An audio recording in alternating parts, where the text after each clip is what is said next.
right, Shalom. First off, I want to give all praise, honor, and glory unto Yahweh, Ba'ashem, Yahweh Shai. Elect that are scattered throughout the four corners of the earth, you know, pushing the truth out in faith and sincerity. All right, now we coming into some troubling times, you know. You see everything that's happening. You see all this coronavirus, people getting laid off from their jobs, you know, crime rates, you know, going up, right? And you know, it ain't really nothing to be scared of, because you know, we're gonna have some protection in that day, right? We of the elect, right? The Most High is gonna protect his men, right? Because it's gonna be a lot of people that's gonna die, right? Because the scriptures say that 2/3 of the nation of Israel are gonna be put to death. You know, but hey, all you gotta do is just have faith, man. Have faith that the Most High can protect you.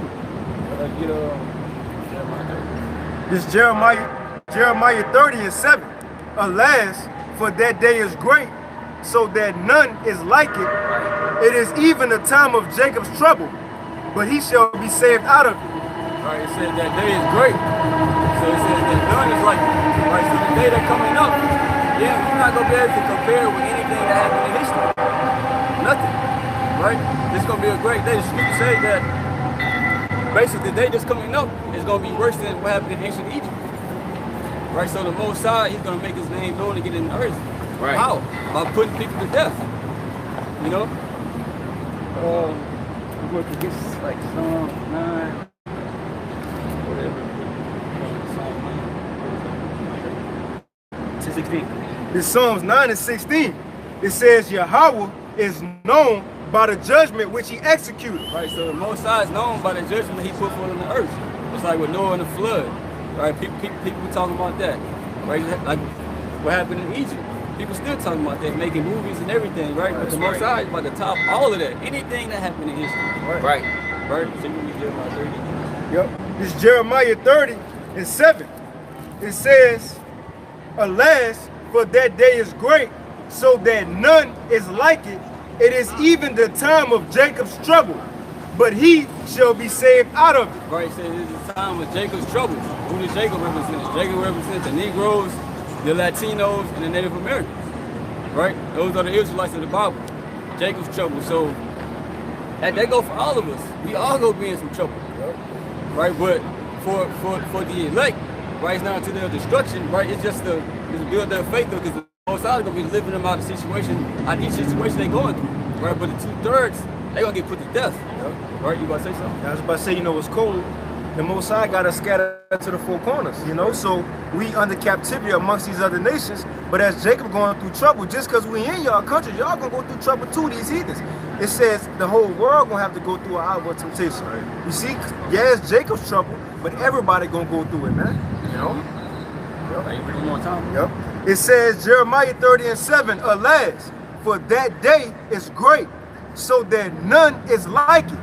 It is even the time of Jacob's trouble, but he shall be saved out of it. Right, so that great day gonna come, right? And a lot of people gonna be put to death. It's gonna be Jacob's trouble, but he said he's gonna be saved out of it. Who they talking about? They're talking about the elect, right? So you Daniel 12:1, right? This is Daniel 12:1. It says, and at that time shall Michael stand up, the great prince, which standeth for the children of thy people. Right, so this Michael is talking about one of the angels of the Most High. Right, so it says at that time shall he stand up. Right, because hey, the angels are gonna have to be out here protecting the elect, man. Cause there's gonna be some shit going on. The Most High, he gonna unleash some stuff that the world ain't never seen before. Right, he gonna make new creatures. Right, hey, people gonna be bugging out. Right, so if we don't have spiritual intervention, hey, ain't nobody gonna be saved. Right, so the angels gonna have to be out here. It says, and at that time shall Michael stand up, the great prince which standeth for the children of thy people. So it said the children of thy people, that's talking about the Israelites, right? Only. Right, that's the only nation that the angels are going to be protecting, and the elect of that nation. Right. They said Jacob, and he shall be saved. I ain't say the heathens, Jacob, you know? Name dropping. Yeah, right. And that's the elect too. And it says, of thy people, and there shall be a time of trouble, such as was never since there was a nation, even to that same time. And at that time thy people shall be delivered, every one that shall be found written in the book. Right, saying the same thing that Jeremiah 30 said. Right? It's going to be a time like never before. But it says that everybody that's written in the book is going to be delivered. What's that talking about? It's talking about the elect, the chosen ones that have been ordained. Because he died for the whole nation of Israel, but on this side, on the elect, and the elect are the ones who's going to be saved on this side. Right? They're not going to be touching it. To, you know, the 2/3 going to be, you know, saved through the elect, man, because they're going to go through the loins. Acts chapter 14 and verse 22, confirming the souls of the disciples and exhorting them to continue in the faith, and that we must through much tribulation enter into the kingdom of the Most High. So, you know, the men of the Lord, man, you're gonna go through much tribulation in order to get to the kingdom of the Most High, man. It ain't gonna be no la-di-da, you know what I'm saying, to make it into them chariots, man. You know, we're gonna earn that thing, man. You know, we're gonna catch all kind of hell. These people gonna come against us. You know that the government gonna come against us. You know, make us public enemy number one.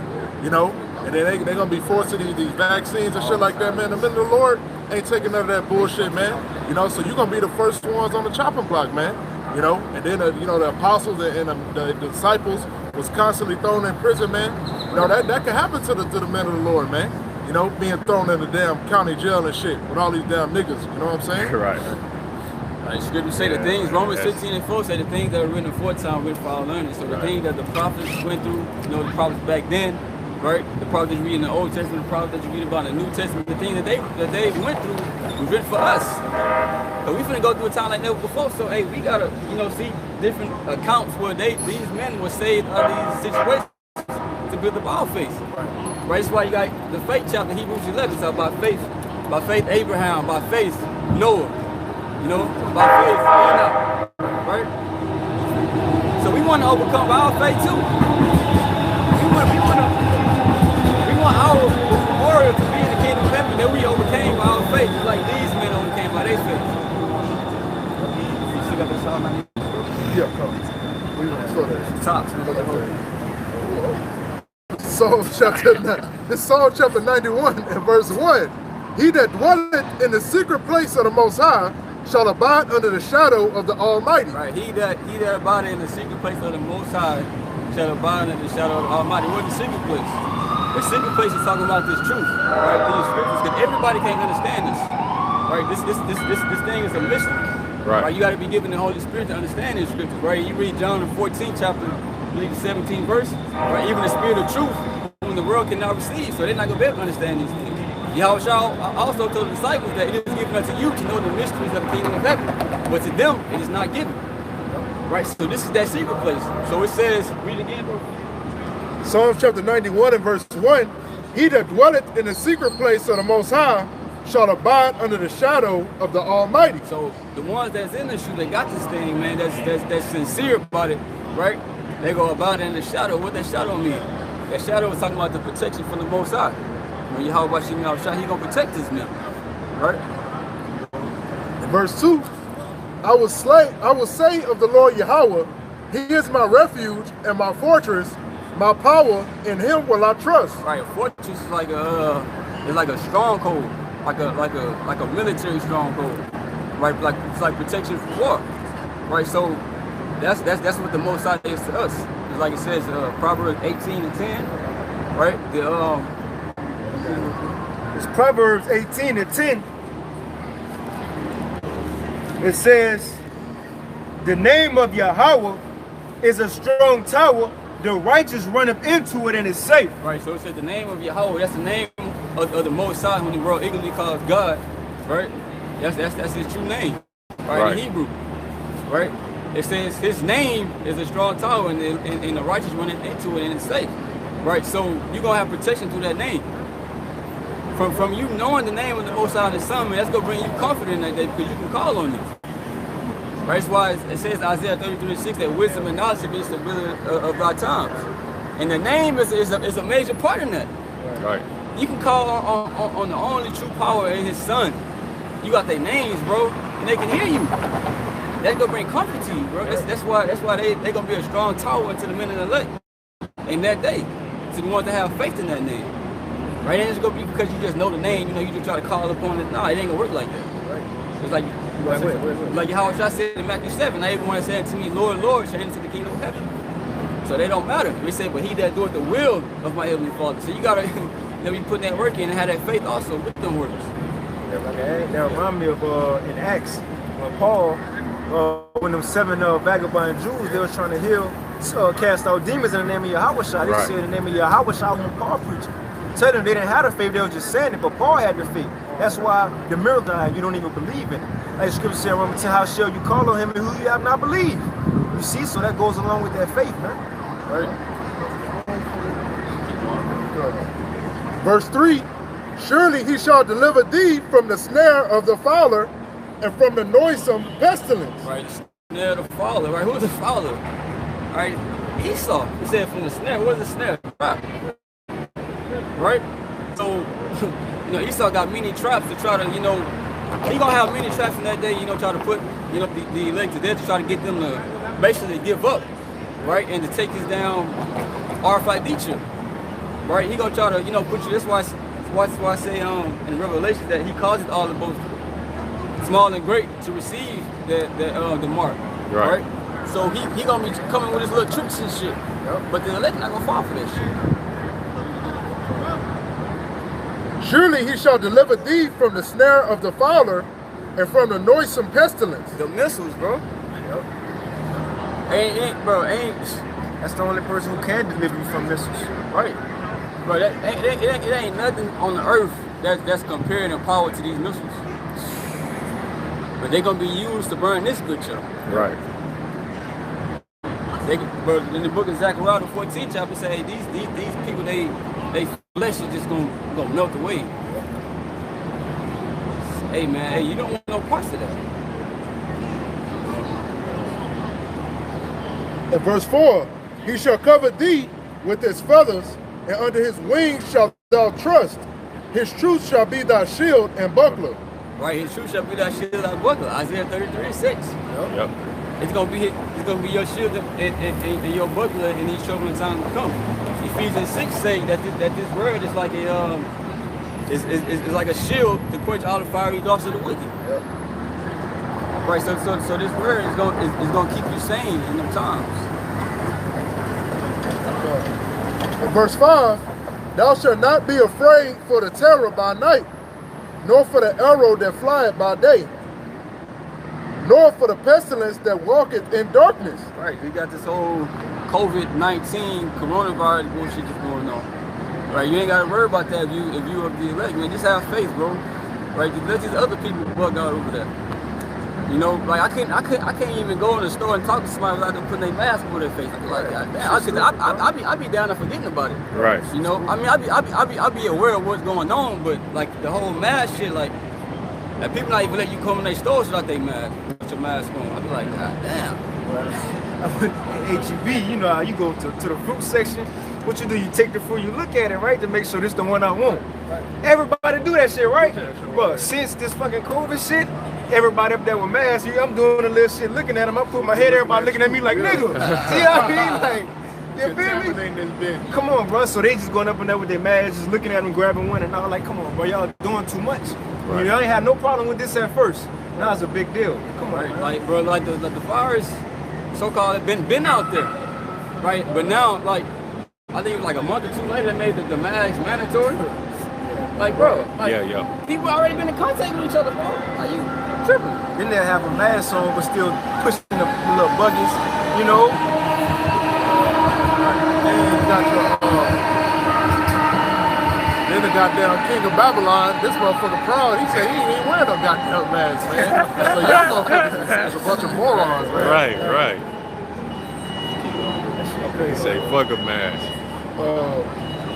Thou shalt not be afraid for the terror by night, nor for the arrow that fly by day, nor for the pestilence that walketh in darkness, nor for the destruction that wasteth it at noonday. Right. 1,000 shall fall at thy side, and 10,000 at thy right hand, but it shall not come nigh thee. Right, so hey, it's gonna be many people getting put to death out here in the streets of America. Right. This is what's coming. And because I wanted to come, which I do, but it's the most I will. Right? You said 1,000 shall fall at thy side, we said 10,000. And 10,000 at thy right hand. Right, so hey, man, it's gonna be these bodies just dropping out here. Cause these people, they gotta pay for the sins that they committed. 2/3 gotta pay, but they can't. Everybody not getting delivered like it was in ancient Egypt. Right. Yeah, appreciate it. Yeah, also get a Revelation chapter 11 and 13. The scripture talk about the righteous schedule being saved. That's it right there, man. When the Lord Yahweh shall come and save the elect, bro, the missile's gonna be coming. And as we being delivered, they're gonna be getting dropped, man. Lord willing. But King David is actually telling us what's gonna happen, man, right through the Holy Spirit, man. That 1,000, 10,000 people gonna be dying, man, gonna be dead. But it should come now us. Why? Because they're gonna be in them chairs. Read that real fast, bro. Revelation chapter 11 and verse 13. And the same hour I was... started at 12. I started at 12. Okay, come. I started at 12. Revelation chapter 11 and verse 12. And they heard a great voice from heaven saying unto them, Come up hither. And they ascended up to heaven in a cloud, and their enemies beheld them. Right, so the elect was being delivered up in the clouds, and their enemies beheld them, man. So people were seeing our salvation. Right. Lord, when we up that number, go ahead, brother. In the same hour was there a great earthquake, Right? and the 10th part of the city fell. And in the earthquake were slain of men For 7,000. slain of men, 7,000, not 7,000 men, but a complete number of people will be destroyed upon the salvation of the elect, man. That city is talking about Babylon the Great, man, that will be destroyed by those missiles. So when the brother reading in Psalm 91, it's actually talking about our salvation, man. Okay?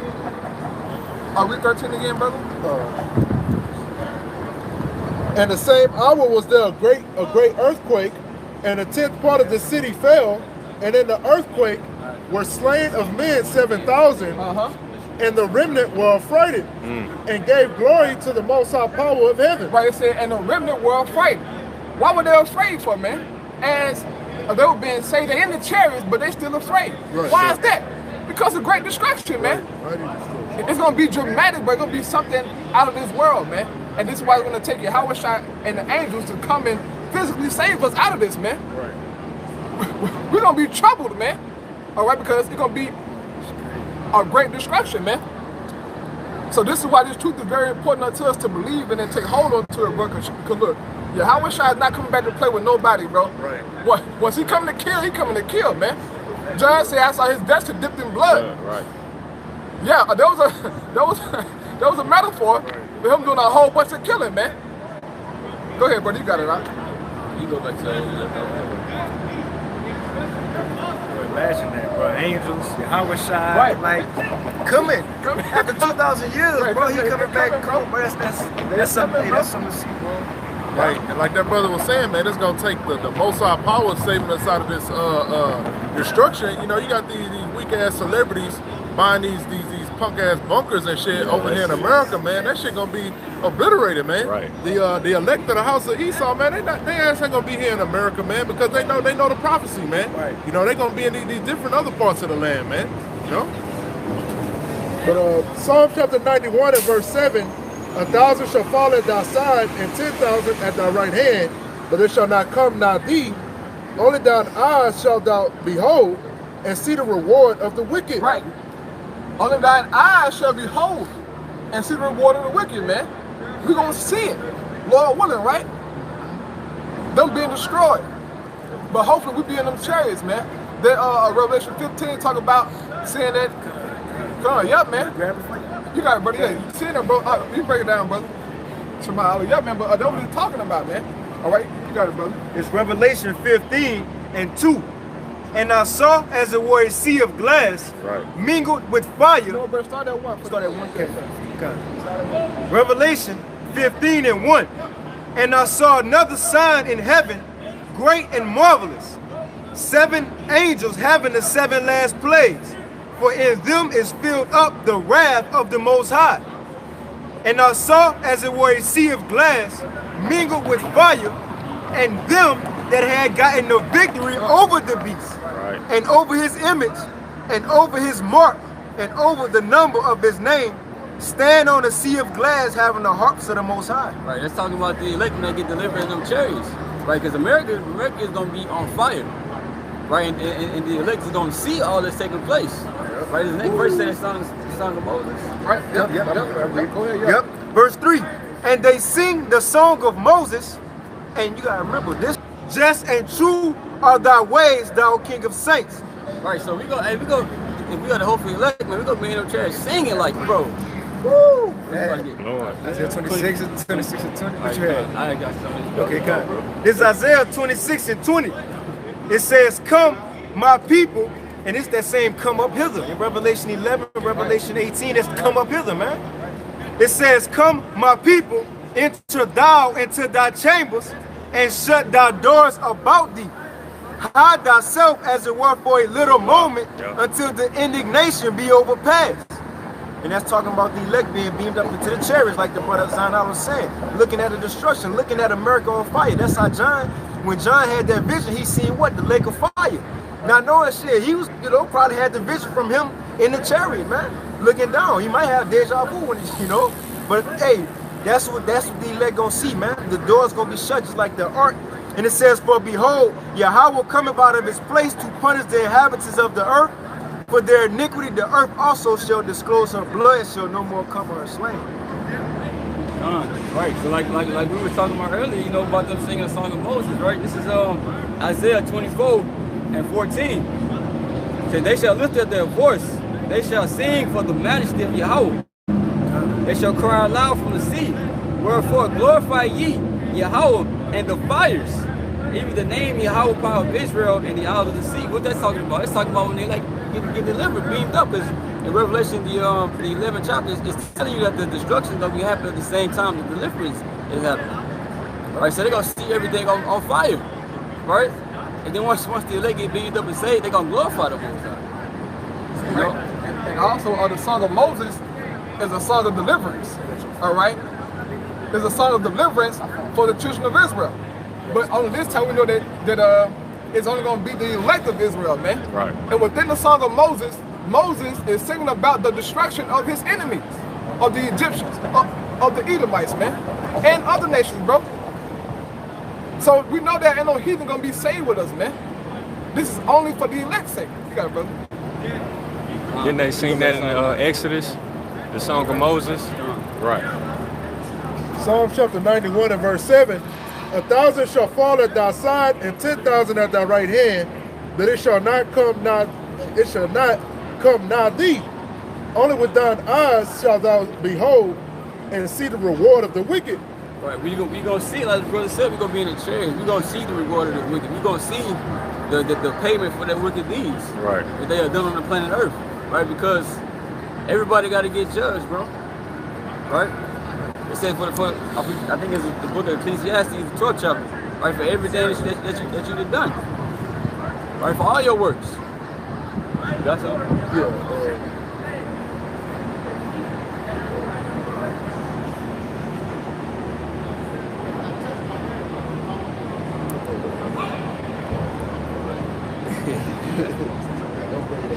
In Psalm chapter 91 and verse 7, 1,000 shall fall at thy side, and 10,000 at thy right hand, but it shall not come nigh thee. Only with thine eyes shalt thou behold, and see the reward of the wicked. And verse 9, because thou hast made the Lord Yahweh, which is my refuge, even the Most High, thy habitation. Right, you made the Most High your habitation. That's why you're gonna see the reward of the wicked. Right, you been dwelling in the Most High by dwelling in the scriptures. Right, dwelling in Yahweh by Shem Yahweh Shah.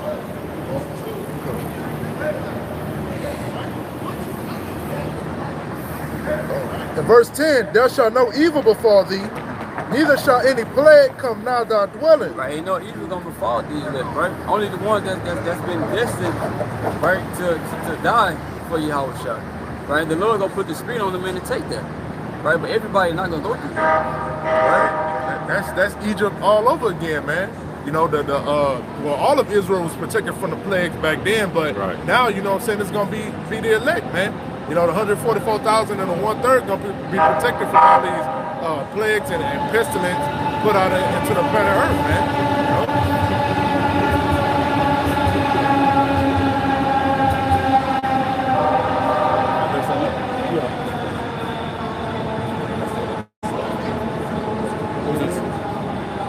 No, was it? No. You still, oh, you want to continue on the song? Yeah. Okay. There shall no evil for he shall give his angels charge over thee to keep thee in all thy ways. Right, so the angels, like you said in Daniel 12, he said that Michael shall stand up, the great prince, right? During these times that are coming. Because all hell about to break loose in America, whether you believe it or not. Right. You know, things look like it's calming down right now, right? But the scriptures say when they just say peace and safety, right, then all these things are gonna start coming to pass. Sudden destruction. You're gonna get caught off guard. Right. You know? But like I said, the angels gonna be intervening. Unless you ask something. No, I'm gonna say something real fast. See, what the world don't know is this, man. When the Most High God Yahweh brings great judgment, ain't gonna be aired on TV, man. Okay? Now, you will be warned by the prophets. Okay, you're being warned right now. But when it truly hits, it's gonna come up on you unawares, man. Like a thief in the night, because you're not prepared, you're not woke, okay, to this truth, man. And what the Most High is requiring of us. So you people gonna be caught off guard, man. And a whole lot of people gonna be dying, bro. Okay? But your blood in your own head, man. You said what now? 2 and 10, all right. This Revelation, chapter 2, verse 10. Fear none of those things which thou shalt suffer. Behold, the devil shall cast some of you into prison, that ye may be tried. And ye shall have tribulation 10 days. Be thou faithful unto death, and I will give thee a crown of life. So it says, fear none of those things that thou shalt suffer, right? Because he gonna come after us, right? He saw no, because we a threat into this man's society by the message that we preaching. It's like Yahweh Shah was a threat. Right. Somebody called him. Y'all gone? It's on. Right. Good. Right. It says Revelation 2 and 10, right? It says, right? But you shouldn't worry about that. It says, be thou faithful unto death, that you shall give thee a crown of life. Right? Be faithful. You know, if it meant for you to, right? Like with Peter, right? You know, Acts 12. Acts 12 started.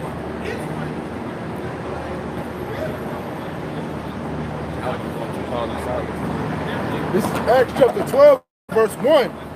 Now about that time, Herod, the king, stretched forth his hands to vex certain of the church, and he killed James, the brother of John, with a sword.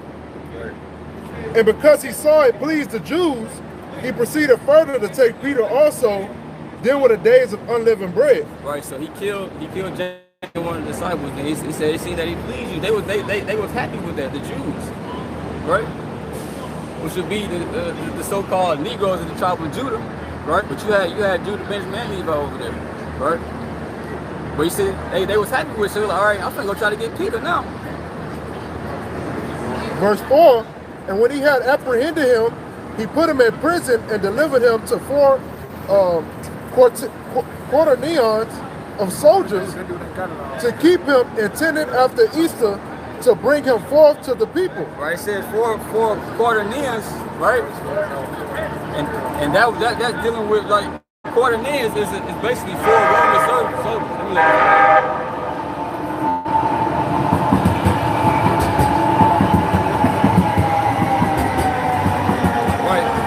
Quaternion is basically 4 Roman soldiers that basically was designated to watch the prisoner. Right, you will have one person that's the person that they watching over. They be chained to 2 soldiers that's next to them, right? And then you have 2 other soldiers that they'll be keeping watch, right? So it says 4 quaternions, so there's a total of 16 soldiers. Basically, they was basically like shift work. They, you know, basically switching out, right?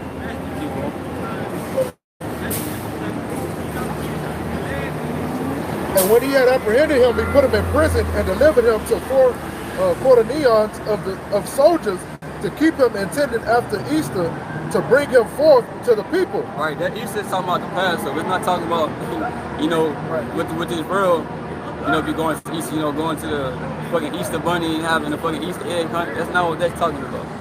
Right, because if you go into that word, it's going to tell you. Right? It's talking about the Passover, because if you read up, it said these were the days of the unleavened bread. Right. I mean, yeah, you're right.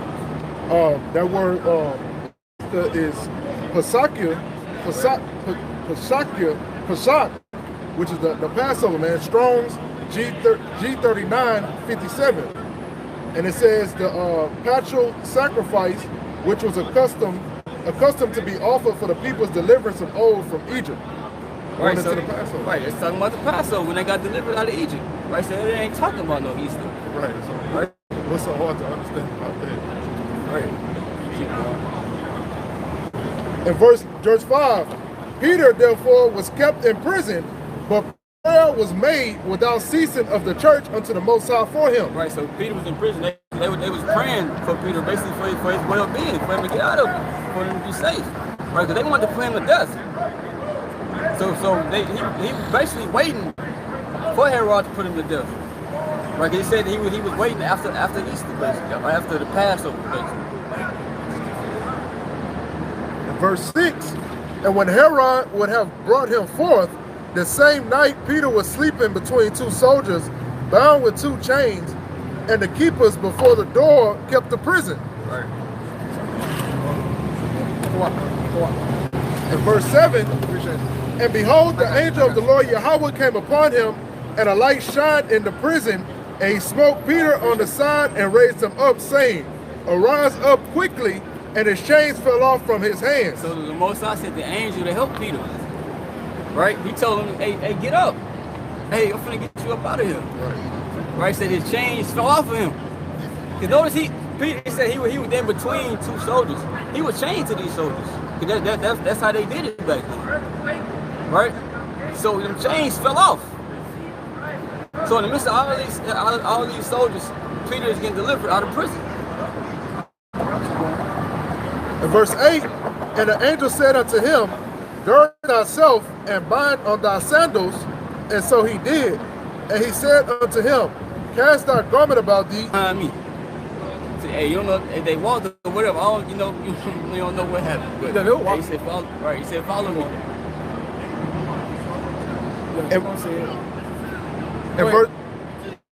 In verse 9, and he went out and followed him, and wist not that it was true, which was done by the angel, but thought he saw a vision. So Peter didn't think really like what he was seeing, was actually happening.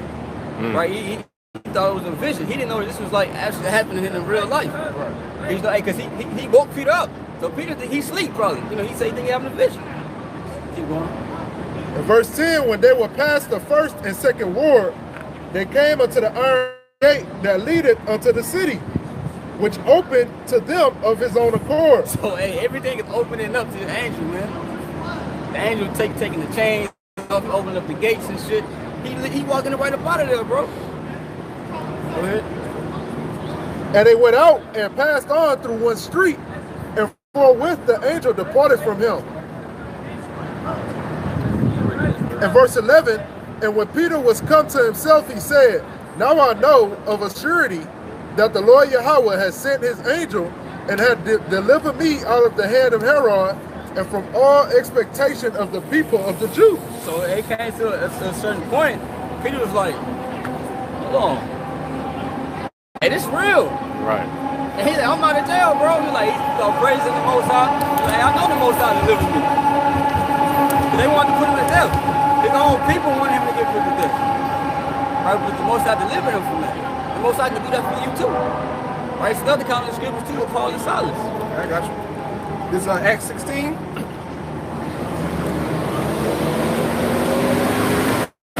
Acts chapter 16, starting at verse 19. It says, and when her masters saw that the hope of their gains were gone, they caught Paul and Silas and drew them into the marketplace unto the rulers, and brought them to the magistrates, saying, these men, being Jews, do exceedingly trouble our city, Right. and teach customs which are not lawful for us to receive, neither to observe, being Romans. And the multitude rose up together against them, and the magistrates ripped off their clothes and commanded to beat them. And when they had laid many stripes upon them, they cast them into prison, charging the jailer to keep them safely. So hey, the men of the Lord, hey, they getting beat for what they was preaching, for preaching Yahweh, preaching the word. They were beat. They said, hey, beat their ass and throw them in jail. Hey, Esau gonna be in that same spirit, bro. when he come out, it ain't gonna be no talking because he already know what it is. Right. You know, they gonna come out here and try to lay hands on us. It says, verse 24, who having received such a charge, thrust them into the inner prison and made their feet fast in the stocks. And at midnight, Paul and Silas prayed and sang praises unto Yahweh. And the prisoners heard them. Right, so this is after they got beat, man. They was thrown straight in jail. They ain't say they got patched up or, you know, they wounds was treated. They was thrown straight up in there. And these men are singing. They said the prisoners heard them. They probably, man, what the hell is wrong? Right. Yeah. Right. They just got their head. We see you, like, Paul probably had a knot on his head or something. Like, what you singing for, bro? It says, and suddenly there was a great earthquake, so that the foundations of the prison were shaken.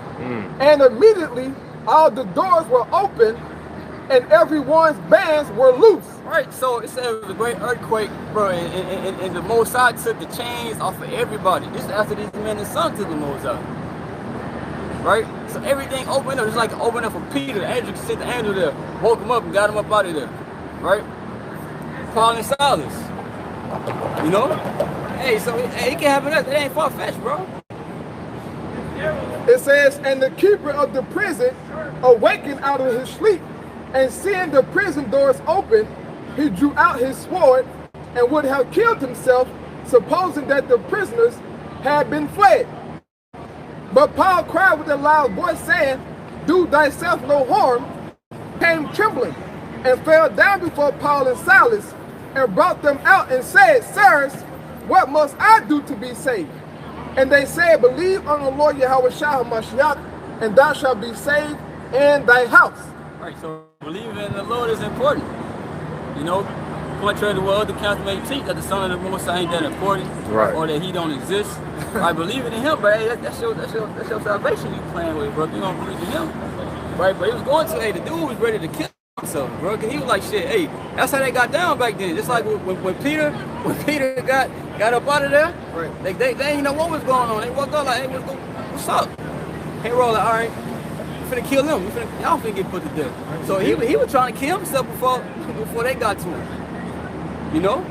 Cause Paul and Silas doing this no ordinary men. Right. You letting them get out, hey, it's gonna like he had something to do with it. So he's like, hey, shit, I'm finna end this right now. Right? Well, Paul said, hey, nah, chill out. Hey, we still here. Right? He told him to believe on the Lord Yahweh Shah. You and your house gonna be saved. Right? And this man right here, he wasn't no Edomite neither, bro. This keeper of this prison. This song, bro. Yeah, man. Yeah, man. But this brother right here that was keeping this prison, man. He was an Israelite, okay? Because he said, what must I do to be saved, man? So there was a Jake, bro, but he was just working for the Roman army, man. Okay, the Roman guard at that time, like you got Jakes now who are working for Esau's military, right? The police department, man. So don't think that there was a white man because he was a so-called Roman, right? Or he was a guard inside of the Roman Empire, man. No, he was an Israelite man, just like Cornelius was.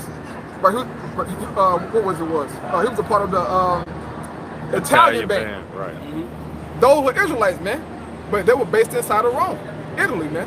Okay. Right. You had Jake all up in there, bro. All mixed up in there. Says the scriptures say that we're gonna be scattered throughout the four corners of the earth. Right. Then you can read about the time during the Greeks, right? When we got mixed in. Hey, so it ain't really nothing hard to believe, right? Because if it was an Edomite, Paul would have told him straight up, hey, bro.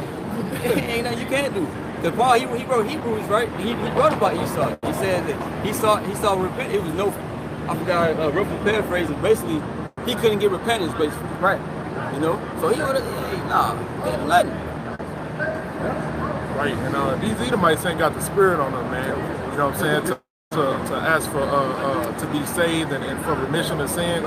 These Edomites are a bunch of damn devils, man. Right? Like you got a Edomite at my job, or he claimed to be a so-called Jew. He wore that goddamn so-called Jewish star on his goddamn neck. All right, but he don't even believe in the scriptures. Okay, that's how these devils roll, man. You got that Second Kings 6 and 8. Right, because when they come for us, like just like the scripture say in the book of Isaiah, the Lord will lift up a standard, bro. Right? And also the Lord is gonna have his angels. Right? Just like during the time of Elisha, which we're about to get into. Right? This is 2 Kings chapter 6 and verse 8. Then the king of Syria warred against Israel and took counsel with his servants, saying, in such and such a place shall be my camp. And the man of the Most High sent unto the king of Israel, saying, beware that thou pass not such a place, for thither the Syrians are come down. Right. And the king of Israel sent to the place which the man of the Most High told him and warned him of, and saved himself there, not once nor twice. So, man of the Most High, the prophet, which is Elisha, right? He told him the plans of this king, right? He said, hey, look, they finna be right there. Watch out for them, bro. Don't go over there. And let's see what this king is going to say. In verse 11, therefore the heart of the king of Syria was sore troubled for this thing. And he called his servants and said unto them, will ye not show me which of us is for the king of Israel? Right, so he called them together. It's like, hey, ain't no way in hell. Hey, one of y'all niggas had to tell him what happened. So which one of y'all working for him? Which one of y'all? I'm gonna put y'all niggas to death right now. Right.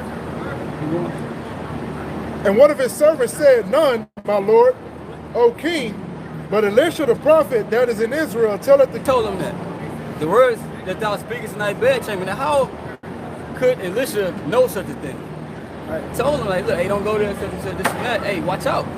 Right? Now let's see what. And he said, go and spy where he is, that I may send he thither horses and chariots and a great host. And they came by night and compassed the city about. Right, so it's in a great host. So hey, they was deep. Like, we finna go get them. They telling this man my plan, like, hey, I could have had him. Right? Keep going. In verse 15. And when the servant of the man of the Most High was risen early and gone forth, behold, an host compassed the city, both with horses and chariots. And his servant said unto him, alas, my master, how shall we do? Right, so the servant of Elisha was scared. He seen this great army coming after them, right? But they finna come grab up Elisha. You know, they seen all these people, right? This army circling the city. He's like, man, what we gonna do? So he was afraid for his life. Right. Keep going. In verse 16, and he answered, fear not, for they that be with us are more than they that be with them. Right, say, don't worry about that, bro.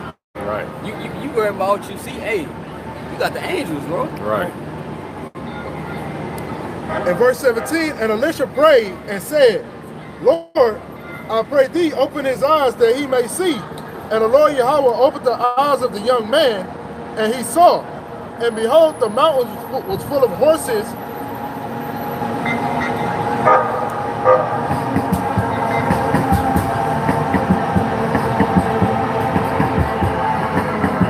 And he saw, and behold, the mountain was full of horses and chariots of fire round about Elisha. Right, so he prayed to the Most High to let him see what he saw. Right. Right, he opened his eyes and he seen angels everywhere, bro. So really, hey, the man thought that they were surrounded, but really the army that came, them motherfuckers were surrounded. Right, they were surrounded. That's why you gotta have faith. Hey, the angels are always around us, bro, like it says in the book of Psalm, 37 chapter. Right? It says that the angels of the Lord encamp around about them that fear him. Right. So even though you can't see the angels, shit, they see us. Right, you know, just like when our forefather Jacob, man, when he was leaving to go back to Israel, but Esau had 400 men with him. But before Esau came, Jacob saw the army of the Lord, man. He said, this is God's host, or this is Yahweh's host. He saw a multitude of angels, all right, before he met Esau. You know, but Jacob still got afraid because of his kids and everything. But the Most High, look, if Esau would have did anything to Jacob, bro, Esau would have got laid down right there in that desert, bro. The Most High not playing around by this service, man. Right. You know? You got it, brother. Go.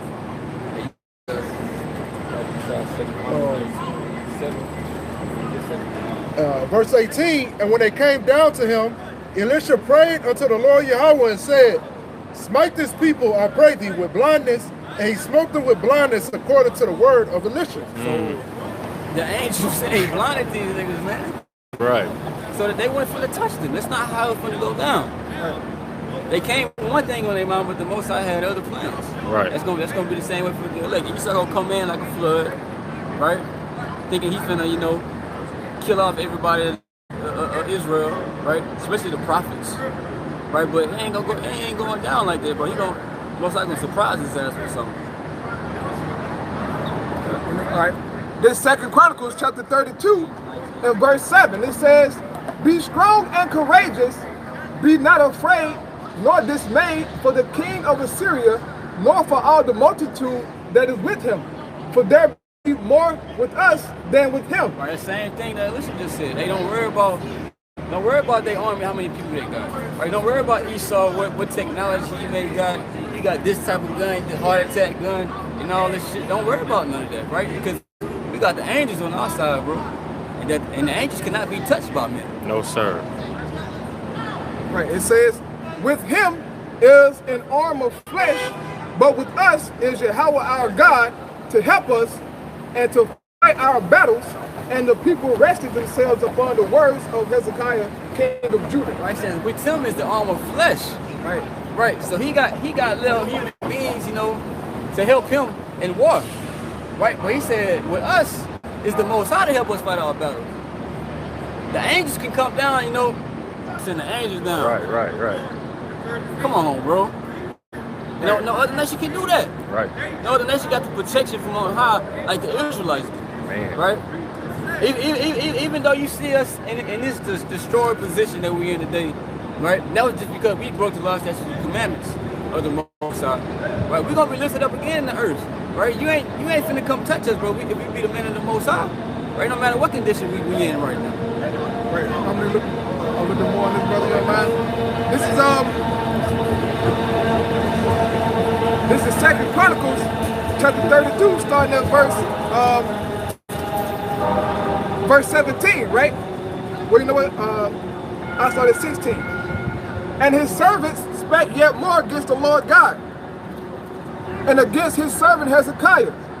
He wrote also letters to rail on the Lord God of Israel, and to speak against him, saying, as the gods of the nations of other lands have not delivered their people out of mine hand, so shall not the God of Hezekiah deliver his people out of mine hand. Proud. So this has Proud like a bug. So this Assyrian servant, man, was talking a big game, because they was going around whooping ass, right, taking this, taking that. So they were puffed up, man. The same mentality that Esau got to them. Imagine how Esau felt in his mind, man. Which we know how he feel because the scripture said though. But he talking cash money against the Most High God of Israel, man. Esau boasts against the Most High every day. Say he don't exist, telling him that he's dumb, he's stupid for making the Bible this way, that way. Esau say that, bro. Go watch them so-called evolutionist debate, you know, Christians, man. They talk cash money about the scriptures, man, with no regards of judgment or fear or anything. Esau don't care. But that's his mentality, all right? Or the Most High made him that way, right? It says, damn, and they cried with their loud voice in the Jews' speech, right? They're speaking in Hebrew, talking noise.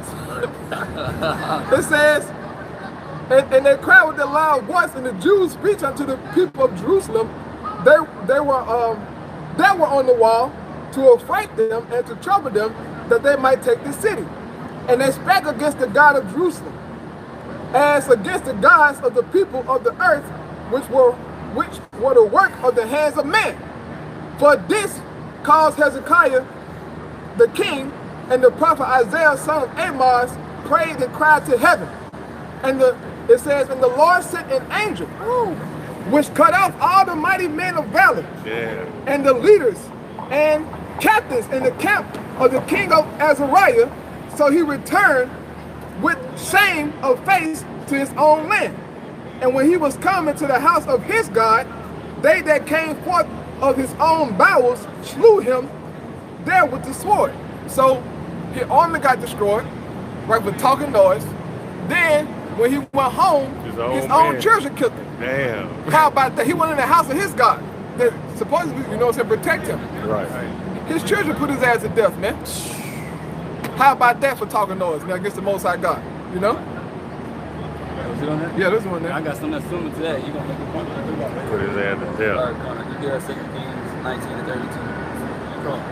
This is 2 Kings chapter 19 and verse 32. Therefore, thus saith the Lord Yahweh concerning the king of Assyria, he shall not come into this city, nor shoot an arrow there, nor come before it with shield, nor cast a bank against it. So, hey, king of Assyria, he ain't gonna do shit. Right? Don't worry about what he talking about. He not gonna do able to do none of that. Right. You know, yeah, he talking big shit, but do he know who I am, though? Keep going. Verse 33, by the way that he came,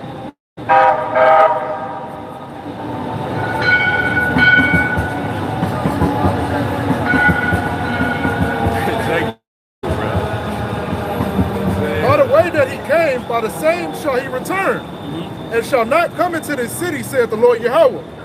For I will defend this city to save it for mine own sake, and for my servant David's sake.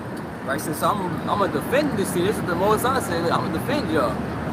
Right? And he not finna come do nothing. I'm gonna take care of y'all. And thus the Lord went out and smote in the camp of the Assyrians 185,000. 185,000 people. Damn. And when they arose early in the morning, behold, they were all dead corpses. Laid all them niggas down. He said, hey, they rose up early in the morning. Everybody dead, bro. He says they didn't see nothing but dead bodies. There was one angel. Right. There was one angel. 185,000, bro. Body one count angel. stupid. This is the Most High. They said, hey, I'm gonna defend this city. He showed them. Right, by sending the angels down. Hey, you see, hey, when Yahweh Shah come back, hey, he coming back with thousands and millions of angels behind him. And this is just one angel, bro. And Yahweh Shah, Yahweh Shah really can take everything God by himself. Right. Right? Hey, but with all that's coming, it's gonna be an overkill, bro. Right. Man, look, but Yahweh Shah really don't have to do nothing, like, if he don't want to. He got the power right now, like, he can just say it, and it can happen. But he gonna show up and show out just for the hell of it. Because it's written, because he want to show the people, hey, look, man, I'm that guy right now. Right. I've been that guy, I'm still that guy. He gonna find out that I'm the truth. And he gonna show the whole world, man, that he needs, he needs to be acknowledged as the top being on the planet Earth, all right, that this is his world, you are his people, right, that he owns you. Everything that's in it belongs to Yahweh Shah Mashiach right now, man. Okay, his father gave it to him. So if you to boast up and try to fight him to stop him get his own stuff, man, he gonna wreck shop on everybody, you know? Really, and it's only right, too, because when Yahweh Shah came, what happened? He was despised. Despised, yeah. People, they look down on him, they spit on him. When he Slapped came, he trying to profess, when Yahweh Shah was preaching the truth, they're like, man, who this dude? Where he learned all this stuff from? Joseph's son. Yeah. Right. This is the time when he was in the temple, he read Isaiah, the 61st verse, right? He said, hey, this day, this scripture is fulfilled. Right. Man, them niggas went crazy, bro. Right, they're about to push him off the cliff. Right. They're push him off the cliff, bro. Right. Bugging out. But see, they didn't know that they were talking to their creator. They didn't know that. The Yahweh Shah made them guys, bro. They don't know. They didn't know that. That's cold, though, right? Yeah. That's cold. The Yahweh Shah actually made us. Right, the Heavenly Father gave him the power to make us, man. You know? It says inside of Ephesians 3:9 that he made all things by Yahweh Shah Mashiach. So them Jews that were talking that noise back then to Yahweh Shah, Lord, can you imagine going through his mind like, look at this guy, bro. Yeah, he just, like, look, dude, I made you. I know your every move. I know your thoughts, your feelings. I know all that. But he just played his part, man. You know? He just played his part. But you guys gonna find out by Yahweh Shah, Lord, man, that look, he needs to be feared and worshipped, man. Right. And it said that every knee shall bow. That's all of us. Everybody gonna bow to Yahweh Shah, man. You know? He came to be a lamb. He returned as a lion of Judah, the lion of the tribe of Judah. Right. Cause you sitting with that brother? Oh, yeah. This 2 Maccabees chapter 3 verse 1. Now, when the holy city was inhabited with all peace, and the laws were kept very well, because of the godliness of Onias the high priest, and his hatred of wickedness, it came to pass that even the kings themselves did honor the place and magnify the temple with their best gifts. And so much that Seleucus, king of Asia, of his own revenues, bore all the costs belonging to the service of the sacrifices. But one Simon of the tribe of Benjamin, who was made governor of the temple, fell out with the high priest about disorder in the city. Right, so they fell out, so they had a little disagreement, you know, so let's see what he's going to do. And when he could not overcome Onias, he got him to Apollonius, the son of Paisius, who then was governor of Seleucia and Phoenice, and told him that the treasure in Jerusalem was full of infinite sums of money, so that the multitude of their riches, which did not pertain to the account of the sacrifices, was innumerable, and that it was possible to bring all into the king's land. So he went and told him, hey, look, man, the treasure looking nice right now. A hoe. Hey, That nigga was a hoe. right, they got this, they got that. Hey, this could be the kings right here. Right. Like, cause all of it was disagreement. A nigga make anything sound good, look good from a nigga mouth, man. Right. So you can imagine how Jake was, man, you know? It says,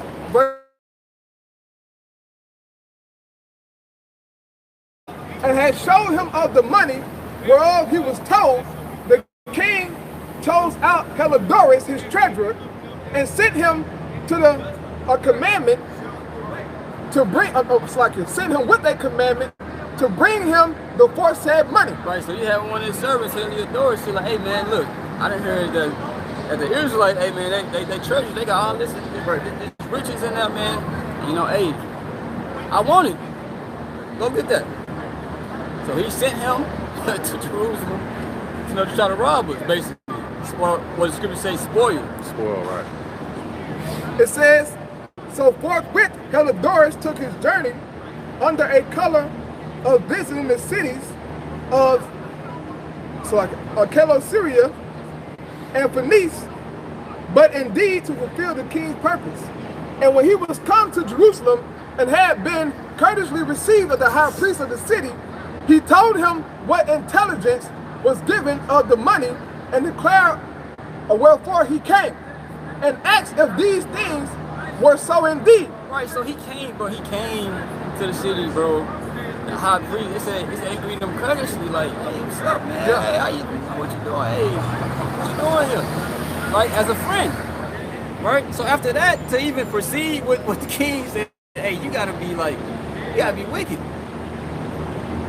It says, then the high priest told him that there was such money laid up for the relief of widows and fatherless and children, and that some of it belonged to Hyrcanus, son of Tobias, a man of great dignity, and not as that wicked Simon had misinformed.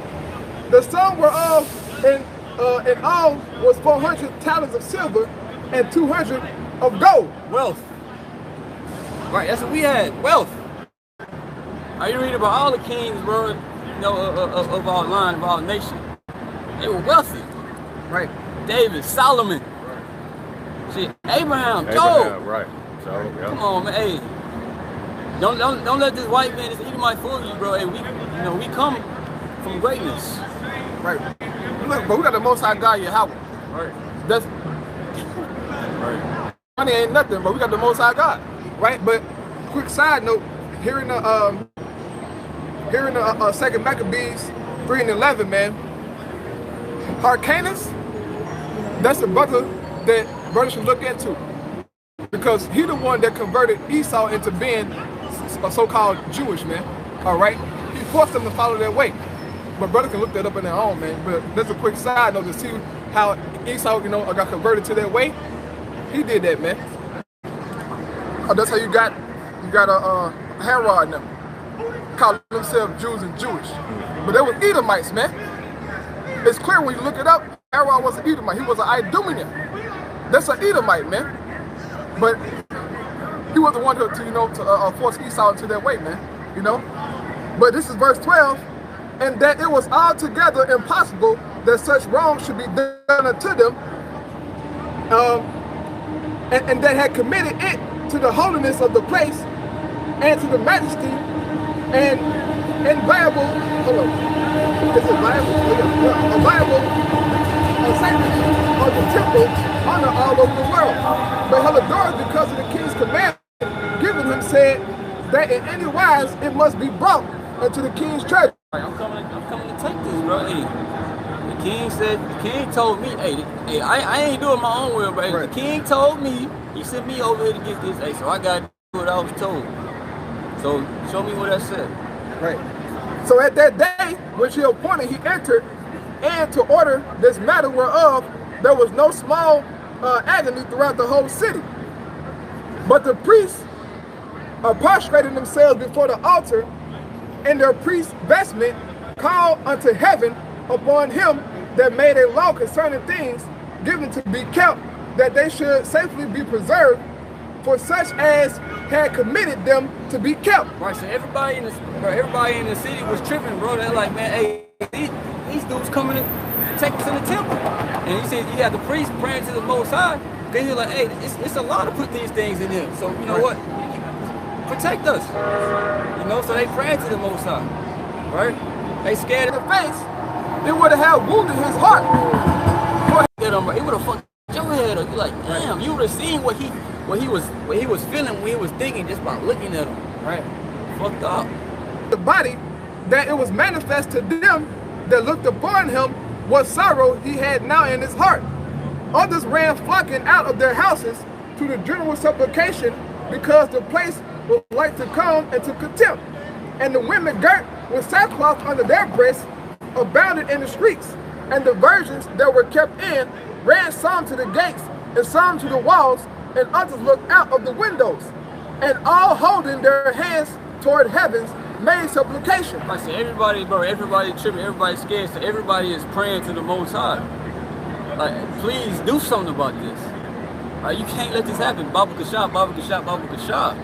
Right? That's pleasing the Hebrew if you ain't know. It says, then it would have pity a man to see the falling down of the multitude of all sorts, and the fear of the high priest being in such an agony. They then called upon the Almighty Lord to keep the things committed of trust and safe and sure for those that had committed them. Nevertheless, Helodotus executed that which was decreed. So Helodotus, he's seeing everything going on. He's seeing everybody praying, everybody fearful and shit, you know. He was like, hey, bro, I understand y'all, but I see what y'all saying, bro. I gotta get this, bro. Hey, I got a job to do. So he like, fuck that. Now, as he was there present himself with his guard about the treasury, the Lord of spirits and the Prince of all power caused a great apparition, so that all that presumed to come in with him were astonished at the power of the Most High, and fainted and was so afraid. Right, so this is spiritual intervention again. Right. It's like we read about the angels. Right? So, hey, the Most High did the same thing in this situation right here. He's like, hey, they were scared. The Most High is turning the table around. Right? But keep in mind, at the beginning of the chapter, it said they were keeping the law. They were being righteous. Right. So because of them being obedient to the ways of the Heavenly Father, he said the angels, man. Right. The same thing for our sake. If we being obedient, bro, you know what? Let me read verse 1 again. It says, now, when the holy city was inhabited with all peace, and the laws were kept very well, because of the godliness of Onias, the high priest, and his hatred of wickedness. So that was being righteous, man, in this period of time, you know?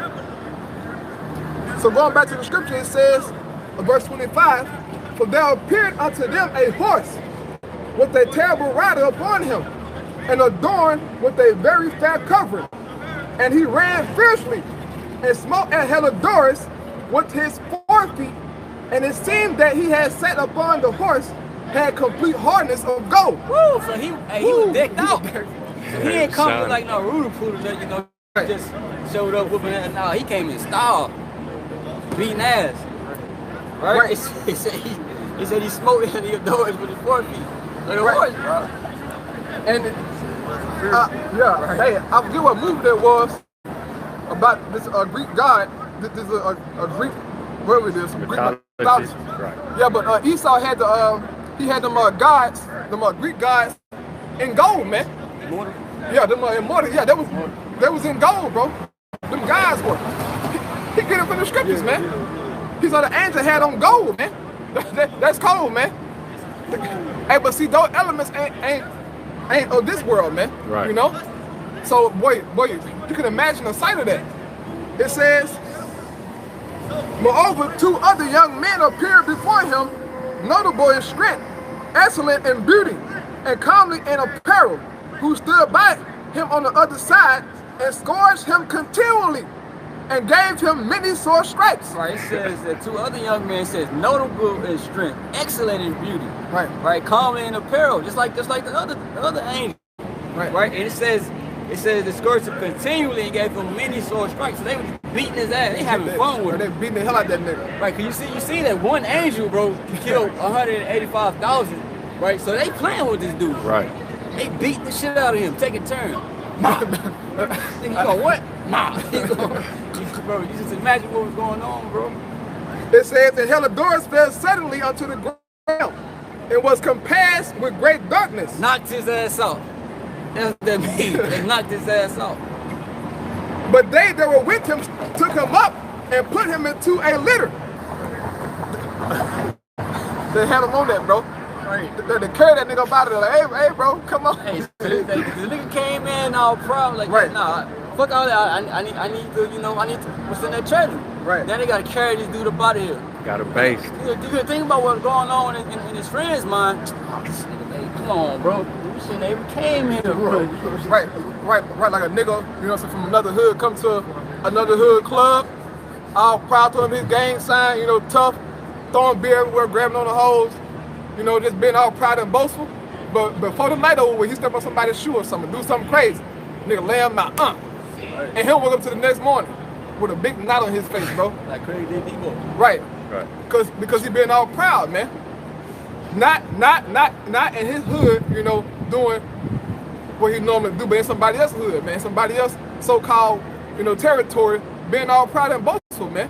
But the same thing for this guy, Helidorus, man. He came to the Most High sanctuary, talking noise, as if it was all good. No, this is the Most High God we talking about. All right. So going back in the scripture, verse 28 says, "Thus him that lately came with a great train and with all his guard into the said treasury, they carried out, being unable to help himself with his weapons, and manifestly they acknowledge the power of God." They like, damn, bro. Hey, they like, woo. Hey, they gotta be, hey, they power with them, bro. Right. It says, "For he, by the hand of God, was cast down and lay speechless without all hope of life. But they praised the Lord that had mercifully honored his own place, for the temple, which a little afore was full of fear and trouble, when the Almighty Lord appeared, was filled with joy and gladness." So you see, hey, the people, they was afraid. They were fearful. And what they do, they prayed. And the Most High turned all that fear into joy and gladness. The Most High gonna do the same things for the elect. You go think you in a you gonna be in a situation where you gonna be scared as hell. You gonna pray to the Most High. Most High gonna deliver you up out of that. Right? Out of every situation, the Most High gonna deliver you up out of that. All you gotta do is pray to him. You know? It says, "Then straightways certain of Helidorus' friends prayed Onias that he would call upon the Most High to grant him his life, who lay ready to give up the ghost." Like, hey, please pray to your power and tell him to spare him. Right. Hey, cause look at him right now, the condition he in, he down out of there. Right. He on his way out. Beat his ass. Right, so hey, just imagine what the angels were doing to this man. He didn't say how long they beat his Right. ass. They say. Right. So hey, they were just playing with him. Right. It says, "So the high priest suspected lest the king should misconceive that some treachery had been done to Helidorus by the Jews, offered a sacrifice for the health of the man. Now, as the high priest was making an atonement, the same young men into the same clothing appeared and stood beside Helidorus, saying, this is 2 Maccabees 3:3. It says, now as the high priest was making an atonement, the same young men in the same clothing, it says, the same young men in the same clothing appeared and stood beside Helidorus, saying, give Onias the high priest great thanks, and so much as for his sake the Lord had granted thee life, and seeing that thou hast been scourged from heaven, declare unto all men the mighty power of the Most High. And when they had spoken these words, they appeared no more. Right, it said, hey, thank him, bro. Right, because the Lord took care of him because of his prayer. Right, he said, matter of fact, go tell everybody what happened here. Right. Hey, this is the angel. Hey, go tell what happened to him when he tried to come in and do this. Right.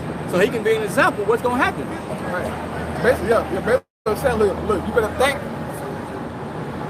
Onias, because we would have killed your ass, nigga.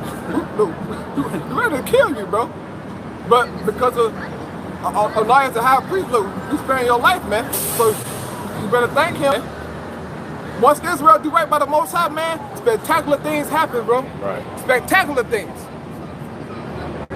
And this is why we do what we do, because we want the Most High to show his power, man. And he's showing power through this word. Right. But when it truly manifests, and y'all get a chance to see the spiritual power of the men of the Lord, raising the dead, healing the sick, man, doing spectacular things that science can't explain, then y'all gonna acknowledge us. That we are the men of the Lord, all right? Go ahead, brother. This is Psalms 108 and verse 10. Who will bring me into the strong city? Who will lead me into Edom? Will not thou, O power, who has cast us off, and will not thou, O power, go forth with our hosts? Give us help from trouble, for vain is the help of man. Yep. Through the Most High we shall do valiantly, for he it is that shall tread down our enemies. Right, yeah. And it's going to the help of man, man. When Israel went to war, it didn't have. I mean, Israel was cold. You know what I'm saying? The 12 tribes was cold. You had the 3 warrior tribes, man. We was cold, right. But hey, man, we had to call on the Most High power for us to defeat our enemies, man. You know, we didn't do it by our own might, man. You know, and that's why the Most High had most wars, you know what I'm saying, got done with few men, man. So the Most High can exercise his power, you know? Right, that's something that we always did, bro, before battle. Right, you know, right. Hey, we got to praise the Lord, because we know without the Lord we can't win this. Right. Like, Lord, that's why I'm gonna try to go into Judas Maccabees and them as well. Like he said, who will lead me into Edom? Right, because hey, this man was given a sword, and we can't do nothing in these fleshly bodies. So hey, who gonna lead us to defeat this man? Yahweh Shemi Shah. We ain't lift up that standard. Hey, it's gonna be on then. Right. So back in 2 Maccabees 3:35, it says, so Helidorus, after he had offered sacrifice unto the Lord, made great vows unto him that had saved his life, and saluted Onias, returned with his host to the king. Then testified he to all men the works of the great God, which he had seen with his eyes. Most High humbled him. He humbled him. Because he came in proud, and now he giving thanks to the Most High. He got his ass beat. It says, and when the king asked Helidorus, who might be a fit man to be sent yet once again to Jerusalem, he said, if thou hast an enemy or traitor, send him thither, and thou shalt receive him well scourged, if he escape with his life. For in that place, no doubt, there is an especial power of God. Right, so he was like, man, look, you bullshit, bro. Who else could we send to go do that, bro? Okay, because you couldn't even handle it, bro. You had one job, bro. Right. You had one job. And he was like, hey, man, if you got somebody you just fucking hate, bro, like your enemy, you know, anybody, hey, send him over there, because he gonna come back, beat the fuck up. basically what he's saying, he gonna come back with his ass whooped. Right? Because he said, hey, he said, for it, no doubt. He said, in that place, there's a special power of the Most High. Hey, so the Most High, hey, he defending them. Right. The Most High's presence is amongst them people. So you go over there, hey, you gotta deal with him. Right? And that was the actual physical temple, man. Now the temple is spiritual now. Right. So y'all run up on this temple, just be ready. Y'all think it's a game. Y'all are not expecting the Most High power to truly manifest the power that is spoken about in the scriptures, man. Y'all not expecting that to happen. Y'all not expecting so-called ragtag Negroes and Hispanics and so-called Native Americans to have the power that is spoken about in the Holy Bible, man. Right. Well, I'm going to tell you right now, it's going to happen in your lifetime, man. As you try to deny us and scoff us and mock us, make all these videos talking BS. When the Most High give us this power, man, you people gonna be out here by the millions, by the hundreds of millions trying to even just touch our clothes, even just to hear us speak, to our shudder to pass by you, on y'all knees crying, snot slob, just to even talk to us, man. Right. You think Drake got some fame right now?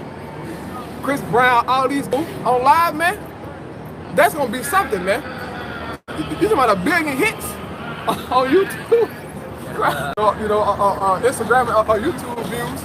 But guess what? When the men of the Lord get that power, everybody, bro, like right now, you probably got a few people watching, bro. There's gonna be 1 billion people watching it live, bro. 1 billion people watching the live streams. He's not gonna shut all that down. Hell no. You got 1 billion people watching?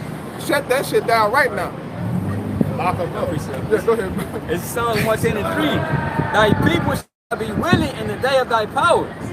Right, so hey, when Jake see that power, I see the man of the Lord doing all this, man, like his brother said, healing people, raising people from the dead, they're gonna be like, oh shit, cause only the men of the Lord gonna be able to attain that power. Right, that's it. Yeah, that's it. So they're gonna be like, man, if the thing they talking about, hey, it's true. If they see us healing people, hey, they gonna know that the destruction, hey, that we talking about is gonna happen. Right. All the people that's inside of Ben Taub Hospital, at the Texas Children's Hospital, they get out that damn bed. They're gonna try to come find us. Right. Because that medicine, that technology ain't healing them. They're gonna say, look, I need to get to these men. They got the power. Look, I just saw this man raise somebody from the dead. I just saw this man heal cancer, heal that from somebody, man. I just saw this man restore somebody's arm back. A leg back. I just saw this man give sight to the blind. I need to go find them. And that's what we're gonna have to real deal hide us. We gotta go somewhere and hide, bro. Because these people really gonna be seeking us, bro. Right, when your house shout, when they want your house shout and heal straight, man, hey, they took the roof off. They took the roof, right? They took the roof off, bro. Everybody hearing about, he did what? Hey, go get Uncle, Yeah. Right. Hey, we gotta deal with this, see what this is about. Yeah, man. Yeah, they was laying them out in the street. Yeah. All but that. But see, the thing is that those people being healed by their faith, man. Yeah. That's what they were being healed for. And the same thing will be in these times, man. These people gonna see us and they're gonna believe, man. Israel, that is. They're gonna believe, like, okay, man, these guys are the truth, all right? These are the men of the Lord, man. They got power. Y'all, look, y'all talking about them cussing and all this stuff. Look, I just saw this man raise somebody from the dead. Right. I just saw that. I just saw this, man. Oh, but he stuttered. Oh, he this. His beard don't connect. Oh, look. Oh, what kind of phone? You got an iPhone, huh? Yeah, that's the brother phone. Oh, you got a... What's up? It's not an iPhone? That's the brother phone. He got Android. Oh, I ain't got no... Android charger? Go ahead. Oh, what's it? Is going dead? Nah, I don't think so. Not? What's over there? 62, it's still good. Okay, yeah. Yeah. It says, it's like it says, for he that dwelleth in heaven had an eye on that place and defended it. And he beat it and destroyed them that come to hurt it. Right, so he in the heavens basically the Most High. He said he got an eye on that place. Right? It says basically that place is talking about Jerusalem, but Jerusalem is the people before the place.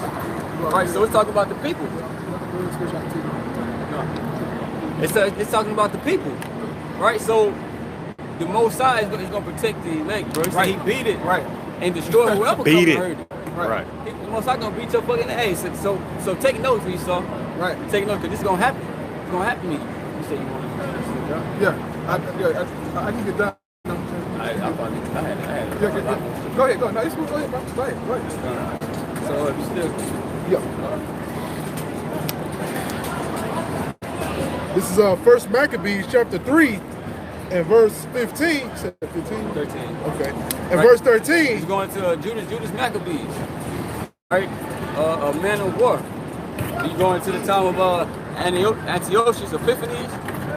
Right? He was compelling and forcing our people to convert to the ways of the Greeks. But you had certain men that rose up against that. Right? And Judas Maccabees was a part of that, which started with his father, Matthias. You know? So they were rebelling against them. And they were going to war.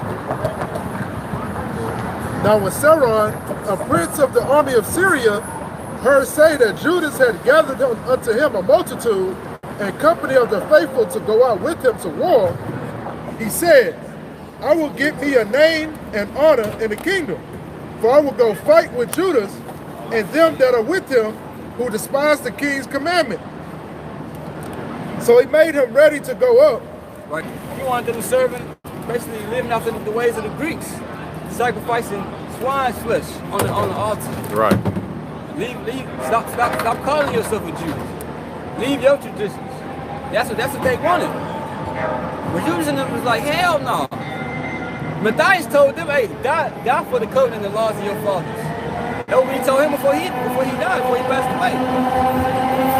So you best believe they held on to that. And we read those same scriptures today. That's what we willing to do. Lord willing, the Most High have us in that same spirit. So he made him ready to go up, and there went him a mighty host of the ungodly to help him, and to be avenged of the children of Israel. And when he came near to the going up of Betharon, Judas went forth to meet him with a small company. In verse 17. Right, so it said that this dude coming against him, he had a great host, a great army. It said Judas met him with a small company. So he had way less men than what this dude had. All right, but let's see what's gonna go on though. Let's see what's gonna take place. Who, when they saw the host coming to meet them, said unto Judas, how shall we be able, being so few, to fight against so great a multitude and so strong? Seeing we are ready to faint with fasting all this day. So they're like, Judas, look, man, I know doubt. Like, hey, we all know how to fight now, but you know, hey, look at them though. Hey, it's so many of them. What we gonna be able to do? How we about to overcome? Right, he said, we been fasting, so hey, Jake, Right. Hey, what that is the flesh talk. You know, they were talking the flesh talk. But Judas about to get it right though, you know? Go ahead, brother.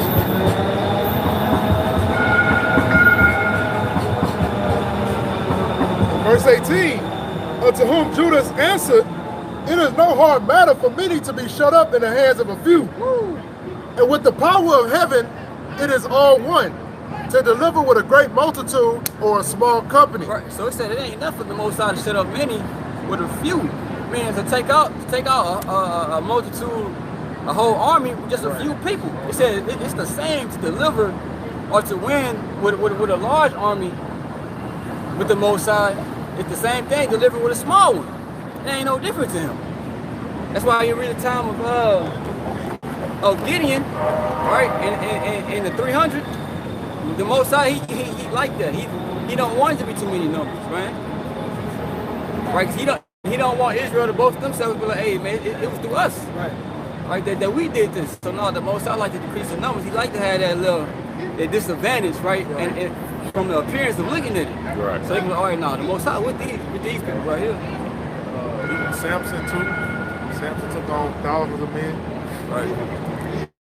Jawbone of an ass. That should have broke. The Most High. Verse 19, for the victory of battle standeth not in the multitude of an host, but strength coming from heaven. So it don't matter about how many people you got. That ain't gonna cut it. That's not where strength come from.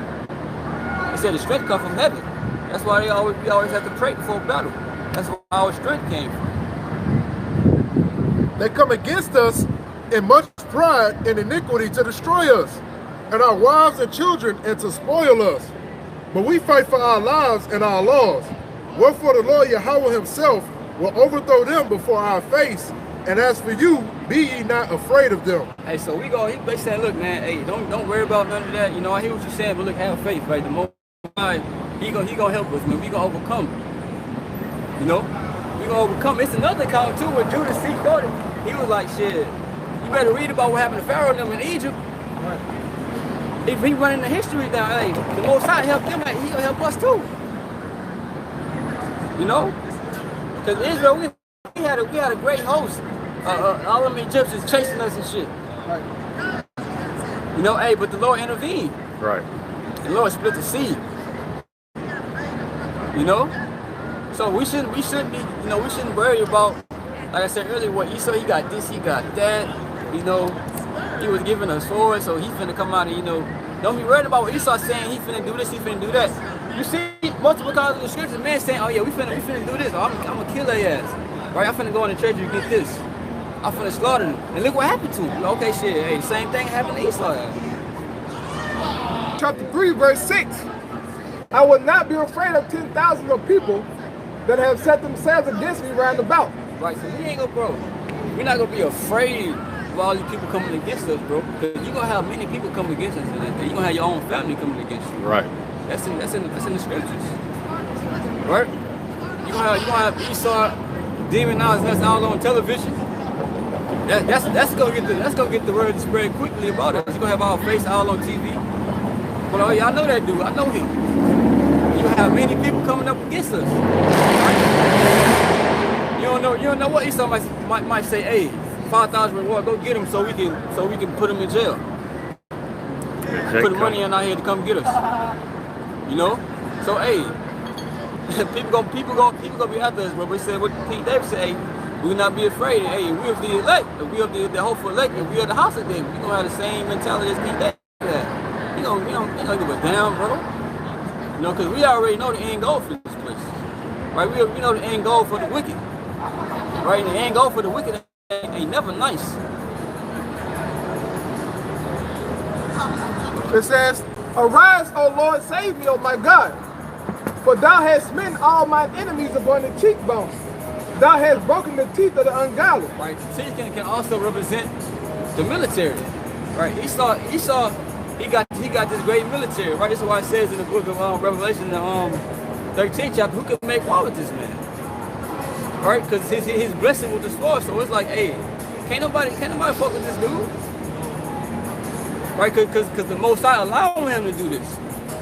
Until he sent his son back, Yahweh Shai, to basically take Esau ass down.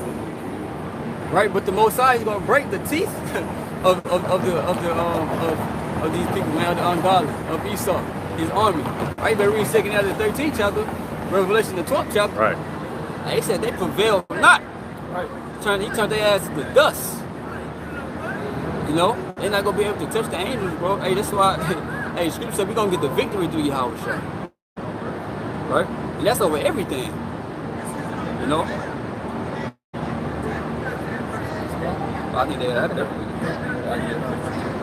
It's Isaiah chapter 59 and verse 19. So shall they fear the name of the Lord Yahweh from the west, and his glory from the rising of the sun.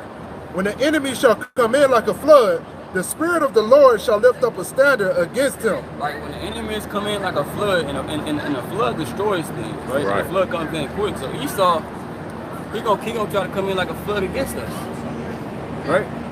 He gonna try to come after us to destroy us. You know, with his military, right? Police force, whatever. He gonna come. But it said that the Spirit of Yahweh should lift up a standard against him. What's that? Spiritual power. The Most High is going to give his man spiritual power, just like what the brother was going into earlier. Hey, that ain't just no fairy tale, bro. That ain't just no, we hope it's going to happen. No, it's going to happen. You know, this ain't nothing that just made up. Right? There's many accounts in the scriptures where the Lord gave his men spiritual power to overcome the enemy. So 2 Kings 1? King 1. Right. The 2 Kings chapter 1, verse 1, it says, Then Moab rebelled against Israel after the death of Ahab. And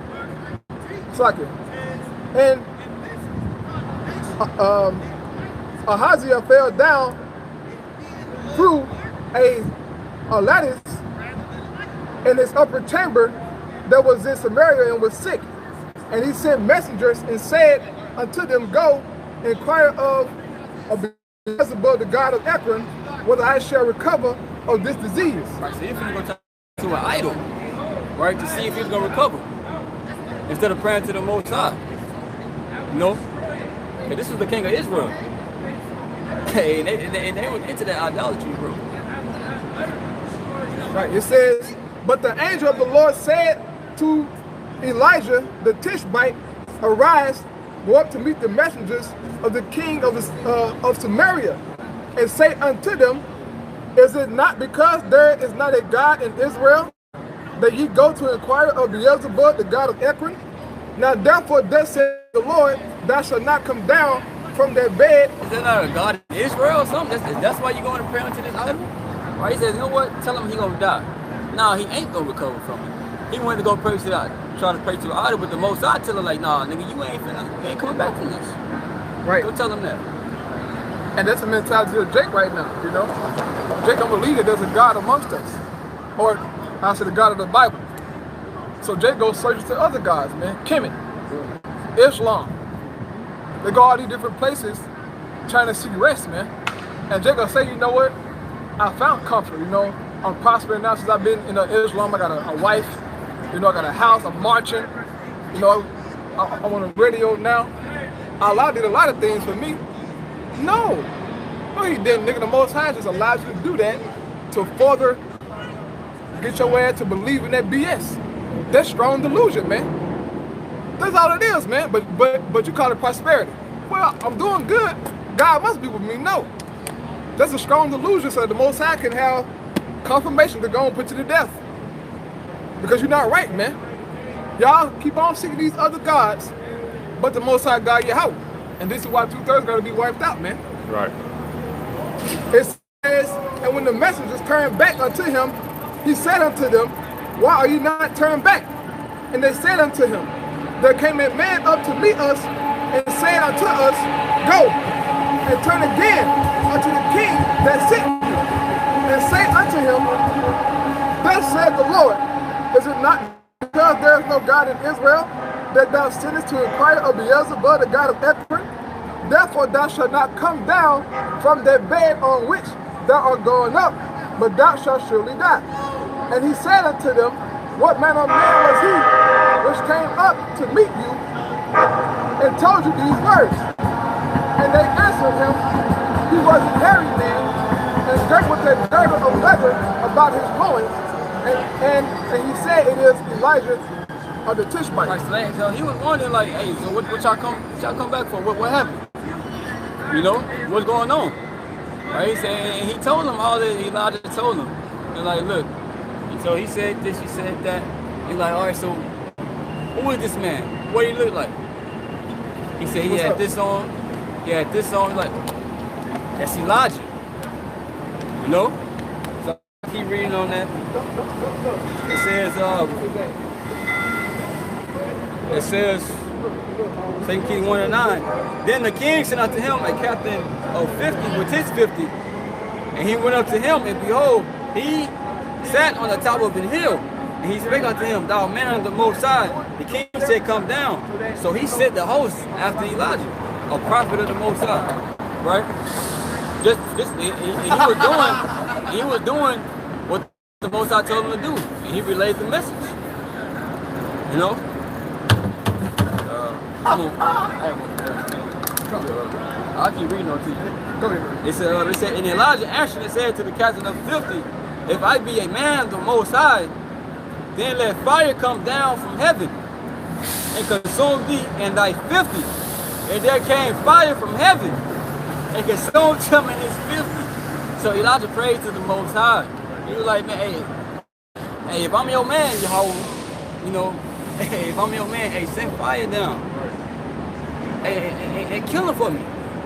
And it happened. That's spiritual power. And it happened 3 times. You keep reading down. It happened 3 times. Right? So hey, it's not gonna be nothing. It's gonna be an easy thing. That's the easy thing for the Lord to give a man spiritual power. Right. Scripture said there ain't nothing impossible for the Most High. Right. Nothing.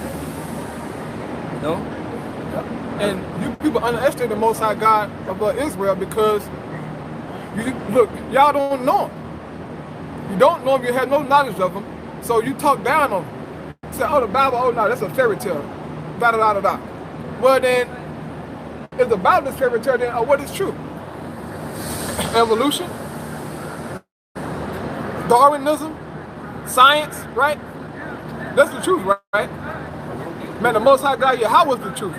Okay? And you better know that much. Go ahead, brother. It's Psalm chapter 18 and verse 27. Like it's going to King David, bro. Hey, because King David, man of the Most High. Hey, we all know. Hey, everybody know what King David did, bro, to Goliath, bro. Who from when he was a kid, he was raised in war.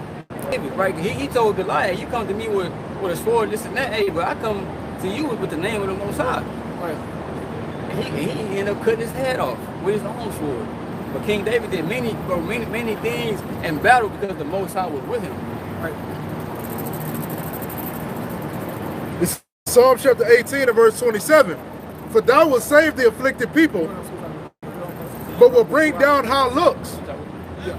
So, no, go ahead. No, we can finish it out. Yeah. For thou wilt save the afflicted people, but will bring down high looks. Right, so the Most High going to save the afflicted people who were there, the Israelites. Right? He said he's going to bring down high looks. Who got that high look right now? Right. Esau eating with the nations. You know, they look at us like, hey, we ain't shit. Right. They proud. You know? Verse 28. For thou wilt light my candle, the Lord Yahweh my power will enlighten my darkness. That's what he did to us. Bring us into this truth. He gave us that light, which is through Yahweh. Right. You know, so we out of that darkness. Right, which is all these philosophies and these different religions, like the religions of Islam, all that shit is darkness, bro. Ain't no truth in that, ain't no light in that. For by thee I have run through a troop, and by my power have I leaped over a wall. So he said, for by thee I have run through a troop. Right. That's the army. You read about King David and the mighty man, bro, they was laying niggas down. Hey, bro, they got bodies on them. You know? Right. Because of the Most High. It was never because of us. Right. It's like Judas Maccabee said, hey, strength come from heaven. Right? This is all the Most High doing, being with these men. Right? He said, so for by thee, I ran through a troop. Hey, so what Isaiah 59 said, hey, he said, when the Lord bringing that flood, he shall lift up a standard against him. Just like King David ran through a troop. Why can't you? The Most High is the Most High with you. If you believe in the Most High, you'll be elect. Why can't you do it? Right, so you ain't got nothing to be afraid of. For by thee I have run through a troop, and by my power have I leaped over a wall. Major hops. Like Jake in the world. Right. We play football, he got hops. Bunnies, Hey, Right, at the compound. they ain't leaping over no walls though. Right. No, sir. Bruh. The Most High that turned this dude into, it's like Esau created Captain America in the lab. Right. The Most High, hey, made something better than that. Right. He run through troops, leaping over walls. Imagine you seen a dude do this. Hey, think about what the men that was with King they was thinking in their mind when we were doing this. Right. Like, oh shit, hey, they got hype. Yeah. Hey, this the king, bro. It's the king in down there. Yeah. Right, like on 300, when the old boy Leonardo was running through the troop, man, the army. Right. He was going off, man. That was a hype ass. I like that scene, bro. Right. But King David was out there, bro. He was out there doing that, bro. Putting in that work, man. Like, you imagine that? Like somebody, and then all of a sudden, this man jump over a fucking wall, bro. I'm going in the house. Y'all can have this city, bro. I'm not even trying to fight you, dude. Go ahead on, bro. This man just threw a damn dagger. He goddamn stabbed 5 people. He threw one javelin. It hit 5 people. Now I'm finna go in the house. Yeah, that's too It's much. over with, bro. Yeah. But that's the power of the Lord, man. You know? Man.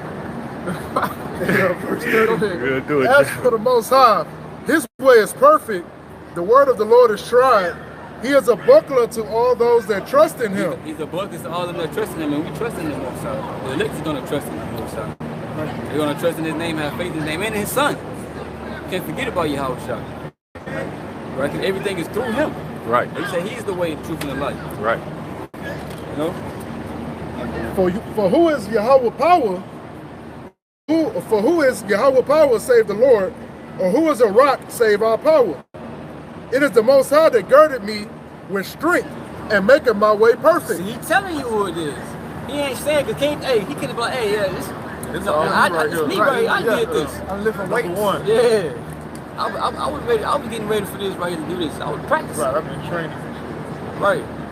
No, he said, hey, it's the Most High that gave me this strength. Just like Right. he said in Psalm 144, he said, hey, the Most High teaching my hands. He was a cold dude in water, but he telling you where it's coming from.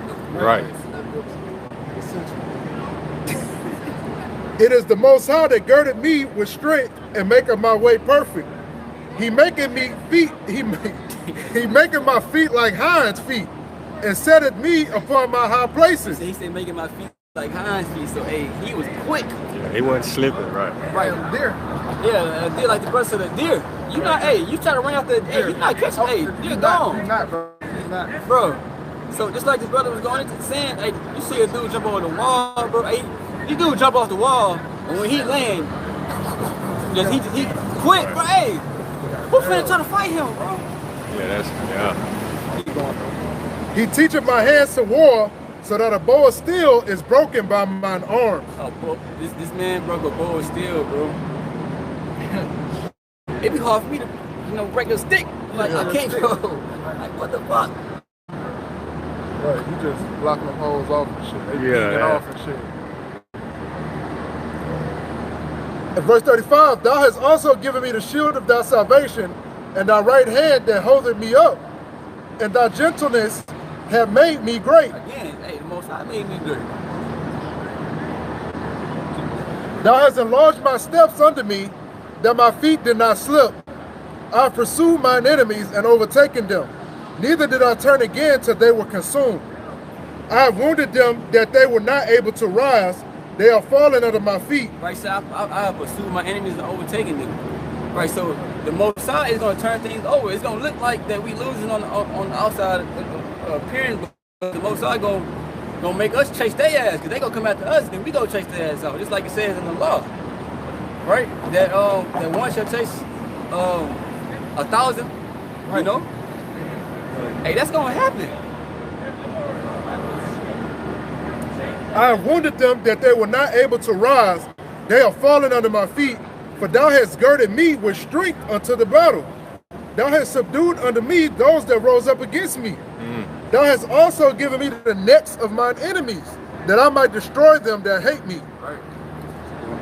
They cried, but there was none to save them, even unto the Lord Yahweh, but he answered them not.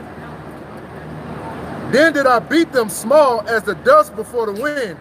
I did cast them out as the dirt in the streets. So I beat them as small as the dust before the wind. He beat the shit out of them. That's what he's saying. Right. Like you stomping the guy, Hey, tell him. He's telling bro, hey, he got down, bro. Is what he's saying. With sandals on. Sandals on, whooping ass, bro. Yeah. Hey, just show the Lord with them, bro. Had to Cause ain't be. no way that you finna go out try to fight in some sandals, bro. Some scrap the sandals on. No, the Lord got to look. Them men was well trained.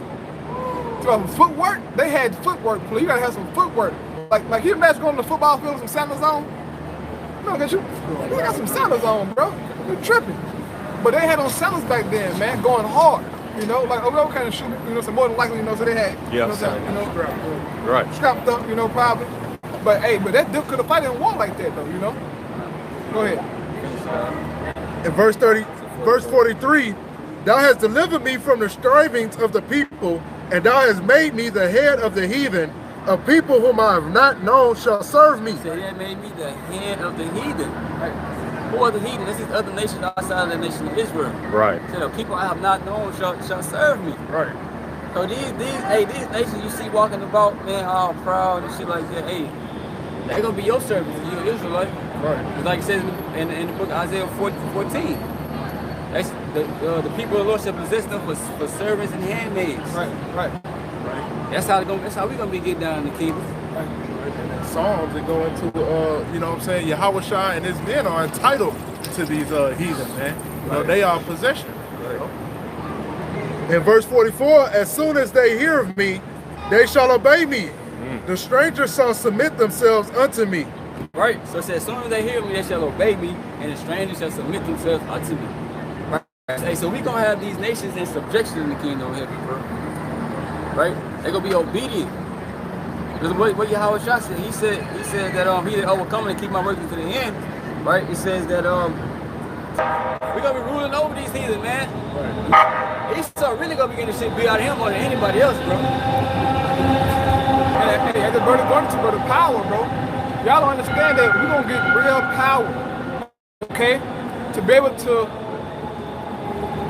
manipulate these elements, man. Because your spiritual power is just the controlling of these elements, all right? We're gonna be able to do that, man. Yahweh shall promise us that we're gonna have power, man. You know, get John 14 and 12. This is a promise from our Lord. Baby. I want to read this. This is John chapter 14 and verse 12.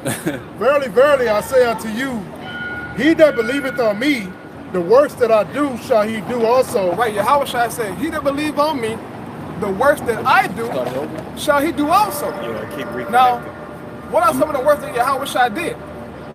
He raised the dead, cleansed the leper, healed the sick, fed 5,000, right? Come back on every time. He knew the scriptures. He did magnificent works. He said, what I'm gonna do, y'all gonna do. Go ahead. Verily, verily, I say unto you, he that believeth on me, the works that I do shall he do also. Right, so you gotta believe on Yahweh shall. That's how you get the power. Go ahead. And greater works than these shall he do, because I go unto my Father. Right, so we're gonna do greater works than what Yahweh shall did. Now, can you imagine that? He did great works. John said that the thing that Yahweh shall did could even be contained. He said the world couldn't even contain the book that should be written about his works. Yahweh shall said that we're gonna do greater works than those, man. That's what we're waiting on. We want them to get that power, man. Okay? And the apostles of old, they had that power. All right? Give me Acts, brother. Acts chapter 5, verse 12. The apostles of old, man, they had that power. Okay? About where the Holy Spirit. Acts 5 and 12.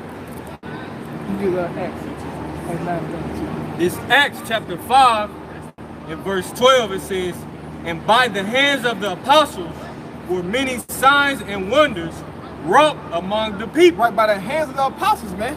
Many signs and wonders, man. Now, I don't know what all they was doing, but they were doing mighty works amongst the people. And this is why everybody was flocking to them, bro. Right. Because you can say what you want to say about those men, but they had that power, player. They was doing the unthinkable. Can you imagine us having that power in this lifetime, in this world, with all this technology and social media, bro? These people gonna flock to us by the billions, man. The whole world gonna be trying to, man, hey, look. I just saw old boy raise, look, he just rose that man from the dead, man. I just saw this man feed 5,000.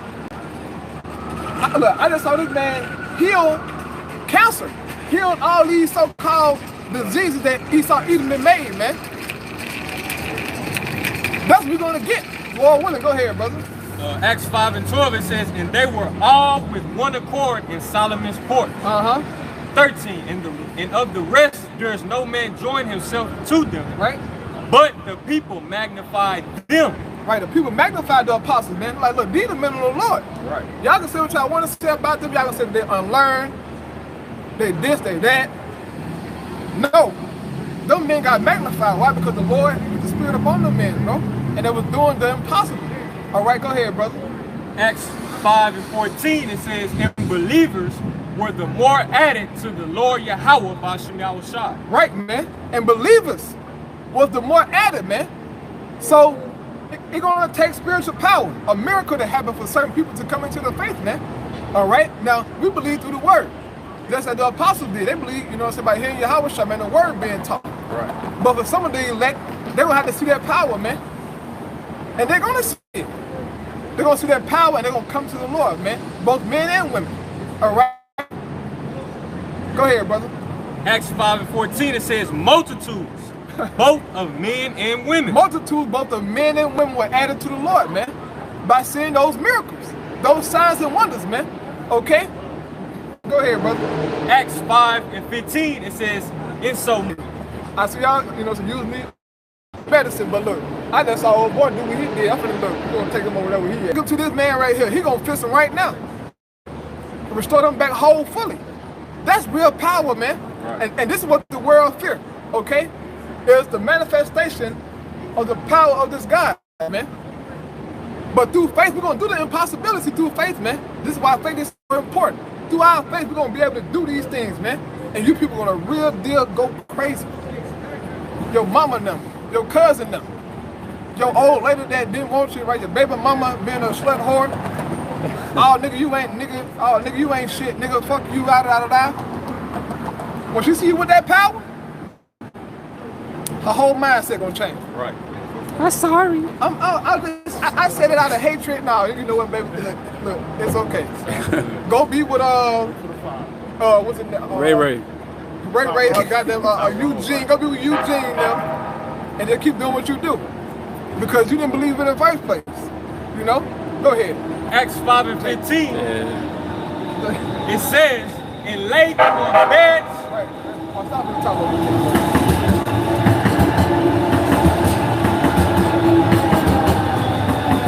Acts 5 and 15, it says, insomuch that they brought forth the sick into the streets, and laid them on beds and couches, right? That at the least the shadow of Peter passing by might overshadow some of them. Yeah, man. Peter's shadow. They laid sick people in the streets, man. Just so Peter's shadow can pass by and touch them, bro. His shadow healed them, man. That is crazy. That's like hell no, bro. His shadow was healing people, man. They're going to show you that just the presence of these men can heal you, man. Can restore you back to hope. Those men, look, bro. Like, hey, I can't even imagine that, man. All right. But this is the power that's coming into the believers of Yahweh Shah Mashiach, man. All right. That's just by our garments, man. Our clothes, man. Okay. Our book bags. Our shadows, man. Just by touching you can heal you, man. Can restore you. Okay. This is the power that's coming to. That was it on that. Yeah. Okay. Yeah. Keep reading. Yeah. Keep reading on that. Acts 5 and 16. It says, there came also a multitude out of the cities round about unto Jerusalem. Right, multitudes, man. All of Houston gonna come down here. Right. Lord, when do we get that power, man? All of Houston, man. Cyprus. All of them. Pearland, they gonna come. By the millions, man. Right. Trying to get a taste of us. Because we gonna have it, man. Lord willing. Lord willing, Yahweh shall give us some of that power, man. And all the men who fighting around the world, truly in Yahweh shall name, but we get that power, man, you people gonna get right real quick. Go ahead, brother. Acts 5 and 16, it says, bringing sick folks, right, and them which were vexed with unclean spirits, right, and they were healed every one. And they were healed every one, man. The men of the Lord was doing that, healing people back then. They had that power, man. Lord, when do we get that power, man? All right, so what you got now, brother? This is Acts chapter 9 and verse 32. And it shall come to pass as Peter throughout all quarters. And it came to pass. And what? Acts 9 and 32? Yeah, come. Yeah, and it came to pass. What I said? And it shall come to pass. It's all right, but yeah, it shall come to pass. Okay? Niggas out there try to mock us. Look at they can't read. But see, that's the whole thing about it though. We the poor of the world. We the so-called illiterate. We stutter, can't talk. Right? We got, you know, some we bums. We all that, right? All that. But upon these little post souls, the Most High God, we'll say Yahweh shall get that power, man. And what you gonna say then? Go ahead, brother. This is Acts chapter 9 and verse 32. And it came to pass as Peter passed throughout all quarters, right? He came down also to the saints which dwelt in Lydda. And there he found a certain man named Ananias, which had kept his bed 8 years. Right. This man couldn't walk for 8 years, man. Go ahead. Which had kept his bed 8 years and was sick of the palsy. Right, sick of the palsy. He couldn't walk, man. His leg was all lame. Right, go ahead, brother. And Peter said unto him, go ahead, brother. Arise and make thy bed. Woo! And he arose immediately. He arose immediately, man. Immediately. Power. That's power, man. Them men had that power. Go ahead, brother. And all that dwelt at Lydda and Saron saw him and turned to the Lord Yahweh. So through seeing that miracle, you had believers turning to the Lord. They're like, man, look, bro. Right. Ain't no way, man. We saw this man 8 years, he couldn't walk. Peter came and said, look, in the name of Yahweh Shai, get up and walk. He got up and walked. Legs fully restored. You tell me that if you see that you're not gonna believe, oh, you're gonna believe. Immediately, I don't give a damn what you got going on in your life, where you gotta go. If you see that, if you see one of us do that, whatever you had planned for that day, gonna be out the window. Because you don't want to hear what we got to say. Go ahead, brother. Now there was at Joppa a certain disciple named Tabitha, which by interpretation is called Dorcas. This woman was full of good works and alms deeds, which she did. Right. And it came to pass in those days that she was sick and died. Right, she's sick and she died, man. A woman of good works. But she got sick and she died. Go ahead, brother. When they had washed, they laid her in an upper chamber. And for as much as Lydda was nigh to Joppa, right, and the disciples had heard that Peter was there, they sent unto him 2 men. Right. Desiring him that he would not delay to come to them. Right, so why they ain't go to the hospital? Why they go get Peter for, man? Right. Why they ain't go to the hospital somewhere and you know what I'm saying, or get some medicine? Right. They want to go get Peter. Look, I'm gonna try to go find Peter, man. Go get Peter. Because they knew that he had that power, man. The same they all do, if we get that power, y'all gonna be searching up and down from sea to shining sea. From sea to shining sea. Looking for the men of the Lord. Go ahead, brother. Desiring him that he would not delay to come to them. Hurry up, please hurry up, Peter. Go ahead. Then Peter arose and went with them. When he was come, they brought him into the upper chamber. And all the widows stood by him weeping and showing the coats and garments which Dorcas made while she was with them. But Peter put them all forth and kneeled down and prayed. And turning him to the body said to Tabitha, arise, and she opened her eyes. Hey. Power. Hey. That's power, man. She was dead. Peter prayed to the Lord. Hey. And he turned to Tabitha and he said, look, hey, get up. She got up. That's power. If you see her brother do that, man, you're going to tremble. I would tremble. If I see a brother raise somebody from the dead, I'm going to tremble, man. Right. I'm going to tremble because of the power, man. And there will be no denying that we are Israel, man. Everybody scoffing. Oh, y'all ain't Israelites. Y'all ain't men of the Lord. Y'all ain't prophets. Y'all this, y'all that. When that power hit, you ain't have a damn thing to say, man. Vocab alone, I would love to see your reaction in that day. Your pale cracker ass, man. I would love to see your face in that day. When you see a man of the Lord or have that power, man, I would love to see you scoffers' faces, man. All you fallouts. I would love to see your face, man. Because you're going to then know at that time that, oh my gosh, these are the men of the Lord. These are truly Yahweh Shai's men. Look, bro, there was no denying it. All right, go ahead, brother. Let me go the other way. And she opened her eyes, and when she saw Peter, she sat up. Right, go ahead. And he gave her his hand and lifted her up. And when he had called the saints and widows, presented her alive. Right. And it was known throughout all Joppa, and many believed in the Lord Yahweh. Right. He presented her alive, man. She was dead. But after Peter got done with it, she was alive, man. And everybody saw that and they believed in the Lord, man. That's the power that we're going to have in that day. What you got now, brother? Acts 20, 28. 28. Acts chapter 28. Acts 28 and 20. No, Acts chapter 28, verse 1. Acts 28 and 1, it says, and when they were escaped, then they knew that the island was called Melita. Verse 2, and the barbarous people shewed us no little kindness, for they kindled a fire and received us every one. Right. Because of the presence laid them on the fire, there came a viper out of the heat, and fastened on his hand. Verse 4, it says, and when the barbarians saw the venomous beast hang on his hand, they said among themselves, no doubt this man is a murderer. Right. He's a wicked ass nigga, bro. He gotta be wicked. He gotta be. Because he got bit by a snake, right? Say that, but if something bad happened unto us, bro, these people gonna talk cash money noise. Good for him, right? Good for them niggas. Right. I knew they weren't right. Right, go ahead, brother. Acts 28 and 4 says, no doubt this man is a murderer, right? Whom though he hath escaped the sea, yet vengeance suffereth not to live. Right, vengeance got him. Because he wasn't right? Right. Go ahead, brother. Acts 28 and 5, it says, and he shook off the beast into the fire, right, and felt no harm. Right, and felt no harm, man. Now this is a poisonous snake that bit the Apostle Paul, man. But it said he felt no harm. Why is that, man? Why did he feel no harm? Because the Lord was with him. He had that power, man.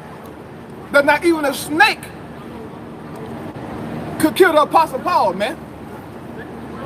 The Lord Yahweh was with him. He had a mission, man. Right. Nothing could have stopped him. Go ahead, brother. Acts 28 and 6, it says, howbeit they looked when he should have swollen. Right. His hand got swelled up. I got bit by a snake before as a child, man. Playing in the field. Woo. Yeah, well, got me, y'all. Got me. Okay, now I ain't no Apostle Paul. I'm still here. Okay? I ain't Paul, but I'm still here, man. You know what I'm saying? But that happened to me as a child, man. Playing around, right? Just lollygagging through the field, and snake jumped up and I hauled ass to my grandma, full speed. Yeah. Screaming like it bit me, but I ain't feel nothing because I was running too fast. I was, look, my adrenaline was pumping so hard that I didn't feel a damn thing. I felt the bite, but after that, it was like soon as it bit me, something that said run, and I hauled ass. But I ain't like, look, Paul, his hand probably swelled up, man. Right. But it didn't swell. Go ahead, brother. Again, it says Acts 28 and 6. Right. How big they looked when he should have swollen or fallen down dead suddenly. Right. But after they had looked a great while and saw no harm come to him, they changed their minds. Right, they changed their minds. Because at one moment, oh, he wicked. Then just waiting on him. Ah, look at this nigga, good for him. Right. Now their mind changed. Right. Listen what they gonna say now. Acts 28 and 6, latter end, it says, and said that he was a god. They said, Paul a god now. But, they were bugged out, some bugged out Greeks. He a god, bro. He gotta be a god. This man got bit by a snake and ain't nothing happened to him. He must be a god or something. They were big back then, calling people gods and all that stuff. But Paul had the power, man. No snake couldn't bother him, bro.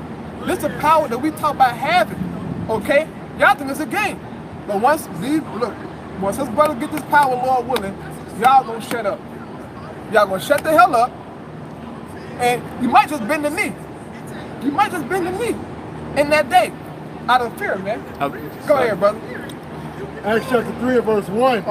Now Peter and John went up together into the temple at the hour of prayer, being the 9th hour. Right. And a certain man, lame from his mother's womb, was carried, whom they laid daily at the gate of the temple, which is called Beautiful, right, to ask alms of them that entered into the temple, who seeing Peter and John about to go into the temple, asked an alms. And Peter, fastening his eyes upon him with John, said, Look on us. And he gave heed unto them, expecting to receive something of them. Right, he wants some money. Go ahead. Then Peter said, Silver and gold have I none, but such as I have give, Take your time. Then Peter said, Silver and gold have I none, but such as I have give I thee. In the name of Yahushua Mashiach of Nazareth, rise up and walk. Right, so Peter said, look, I ain't got no money for you. I ain't got no silver and gold for you. But what I got, I'm going to give it to you. In the name of Yahushua Mashiach. That's better than silver and gold. Right. That cheap ass, fuck some silver and gold, man. Right. Some money. He said, look, I'm going to give you something. Because clearly he was getting money before that. Right? You know, I'm giving some money here and there. In the name of Yahushua, get up and walk, man. That's power, man. Go ahead, brother. Verse 7. And took him by the right hand and lifted him up. And immediately his feet and ankle bones received strength. His feet and ankle bones, man. He couldn't walk. But now he got strength because what Peter said in Yahweh's name, get up, man. Goosebumps on my neck. Go ahead, brother. Verse 8. And he leaping up stood and walked, Right. and entered with them into the temple, Uh-huh. walking and leaping and praising the Most High. Right. And all the people saw him walking and praising the Most High, and they knew that it was he which sat for alms at the beautiful gate of the temple. Uh-huh. And they were filled with wonder and amazement at that which had happened unto him. Yeah, man. So all the people were shocked. They've been seeing this man every day for all them years, laying down right there, man. But on that day, he was skipping the album and praising the Most High, man. And they might have, what the hell? I just saw this man. When did he get this strength? Who healed him like that? The apostles did that, man. Many times that one was done by those men, okay? That was all shook up inside. Keep on reading, brother. And as the lame man which was healed held Peter and John, all the people ran together unto them in the porch that is called Solomon's greatly wondering. And when Peter saw it, he answered unto the people, Ye men of Israel, why marvel ye at this? Or why look ye so earnestly on us, as though by our own power or holiness we have made this man to walk? Right. Look, people said, look, it wasn't by our own power or holiness, right? Keep on reading, brother. The power of Abraham and of Isaac and of Jacob, the power of our fathers, hath glorified his son Yahushua, whom ye delivered up, and denied him in the presence of Pilate, Right? when he was determined to let him go. But ye denied the Holy One and the just, and desired a murderer to be granted unto you, Right? and killed the Prince of Life, whom the Most High hath raised from the dead, whereof we are witnesses. And his name through faith in his name. Right? And they said, in his name, through faith, in his name. So it is through faith, man. Through faith. In the name of Yahushua, that we're going to conquer and do all things, man. All right? If you don't believe in Yahushua and you're an Israelite, to hell with you, man. Right. I'm not saying that you can't repent and believe in Yahushua, but if you, like them guys, Zion, Lex, and all these other niggas, that is denying the Lord Yahushua, saying he an idol, bro. Man, to hell with you, man. Torah. Y'all don't understand the Torah, man. You niggas, you women out there, man. The Torah, the Torah. Shut the hell up, man. You don't know what the hell going on, man. You can't even call them Old Testament Israelites, because they don't even believe in the Old Testament, because Yahushua is prophesied throughout the Old Testament. Niggas don't believe in nothing, man. Just a bunch of niggas talking around side of the truth, man. Don't know a damn thing, man. Go ahead, brother. This is 1 John 5, and I'm gonna start at verse 10. It says, He that believeth on the Son of the Most High hath the witness in himself. Right? He that believeth not the Most High hath made him a liar, because he believeth not the record that the Most High gave of his Son. Right. You don't believe the record that the Heavenly Father gave of his Son. Right. These are the records. Right. The Torah is the records, man. They testify of our Lord. But guess what? It's a veil on your eyes, man. It's a veil in your eyes and you can't get it. Why? Because the Lord did that to you. Go ahead, brother. 1 John 5:11, it says, and this is the record, Right? that the Most High have given to us eternal life, Right? and this life is in His Son. Woo! The Most High gave unto us eternal life. This life is in His Son. So you must believe in Yahweh Shah to obtain that everlasting life, man. Eternal life. I can't conceive that, man, but I want it. Right. That's why I'm out here, player. Yeah. I want that, man. That's why I pray the Most High, accept all, because this is fucking hell, man. Right. This is terrible. The food is terrible, the women are terrible. Can't control your children. The children all bugged out on the damn food at school. On child support, can't do nothing, man. In the fucking apartments. Who don't live in a damn apartment, man? Even if you got a little house, shit, you don't own it. Right. But an apartment, man, little section, man, you can run in a damn circle, man. That's not living, bro, but see, that's everything to a nigga, man. Now, I'm grateful for what I gave, you know, some Most High, you know, to give us things, you know, to maintain. But the world is vast. Yeah. The world is vast, man. That every human being can have their own big acre of land and you know, some resources, man. Their own fountains and brooks. But because it's devil, we all crowded in this BS, man. Okay? But it's gonna be changed real soon. Right? Go ahead, brother. 1 John 5:13, it says, these things have I written unto you that believe on the name of the Son of the Most High. Right. That ye may know that ye have eternal life, and that ye may believe on the name of the Son of the Most High. That you believe in the name. Did you hear that, IUIC? Name. The name of the Lord Yahweh. So you gotta believe on that, man. That's a commandment. The law, the commandments, right? That's a commandment. To believe on His name. All right? Through faith, man. And faith was given unto the elect only. All right? To the elect only, man. And no, they ain't all prestigious. They ain't all eloquent. Right. We are lowly men despised. But unto us poor people, who are despised by the world, has this faith been given unto. Give me James 2 and start at verse 4.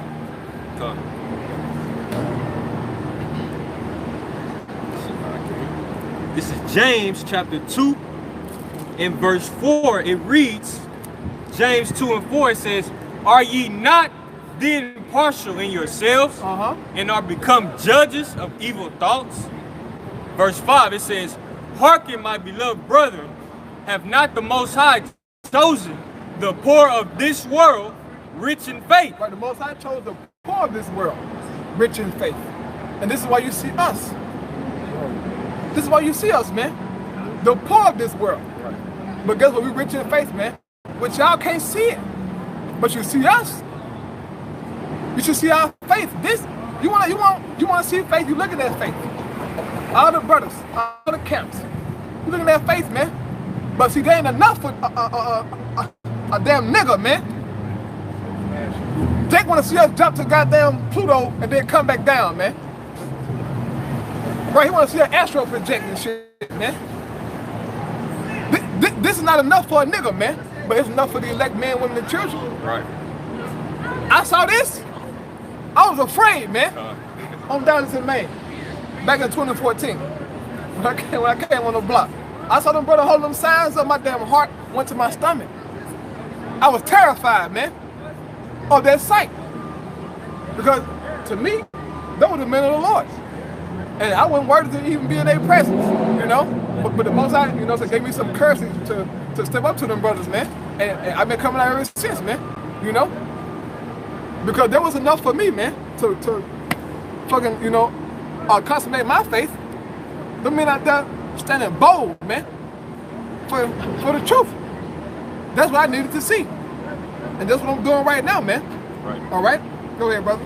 James 2 and 5, it says, I'm going to start from the top. Hearken, my beloved brethren, have not the Most High chosen the poor of this world rich in faith, and heirs of the kingdom, which he hath promised to them that love him. Woo! And heirs of the kingdom. Us poor folks, right? Us poor men, women, and children of this world are heirs to the kingdom, man. We be joint heirs with Yahushua, okay? That's power, man. That's power, okay? I can't wait, but I can, but you know, I'm just saying. I can't wait till that day, man. Till we finally get a chance to sit with Yahushua, our Lord, all right? And to reign as kings and priests with our Lord and Savior, man. To have that in Peter. I also get Romans 8 and 18. I started at 17 and then read 18. Go ahead, brother. So 2 Peter chapter 3 and verse 13. Nevertheless, we according to his promise look for new heavens and a new earth, wherein dwelleth righteousness. And dwelleth righteousness, man. This is what we looking for, bro. This ain't it. This ain't it, player. So we giving all diligence, man, in hopes that the Lord do this real soon. Right. This ain't it, bro. I want them promises, man. Them promises sound way more better than some fucking hoe, man. Than some rap contract, man. Than some little famous, man, that shit, that ain't nothing, man. These hoes, garbage. Trash. Garbage. Disgusting. Promiscuous.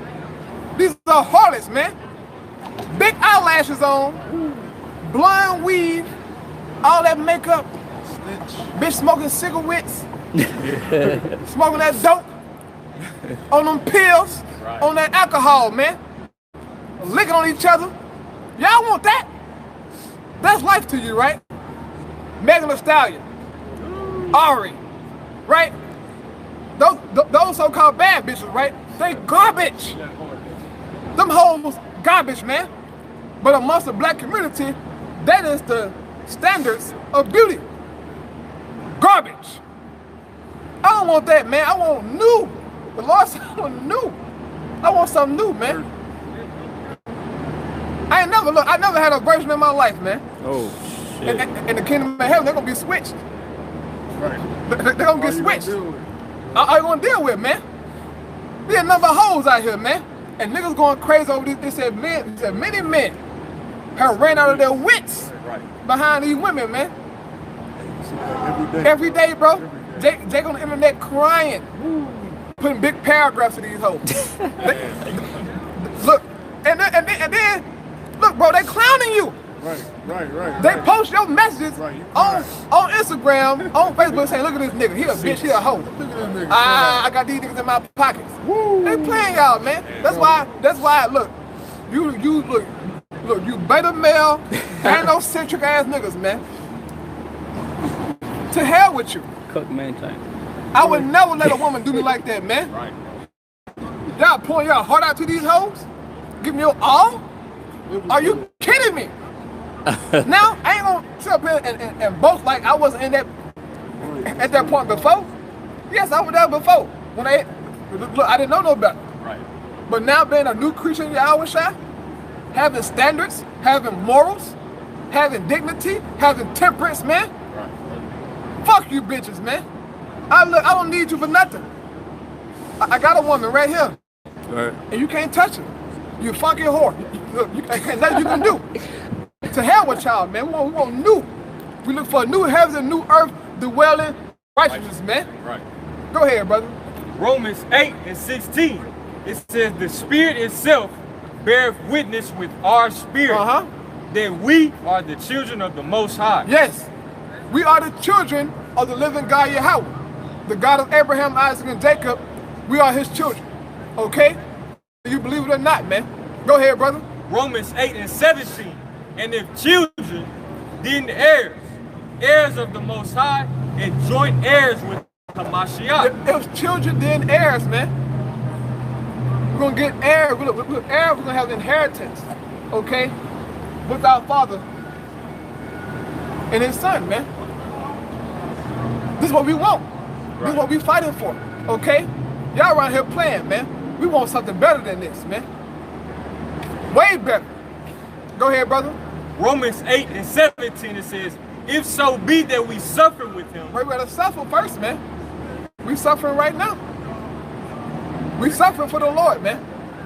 Go ahead, brother. It says that we may be also glorified together. Yeah, man. But this suffering gonna lead to us being glorified, man.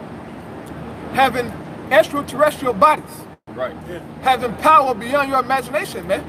I know that sounds crazy to you niggas out there, smoking dope and popping your pills, right? Laying up on your stinking whore.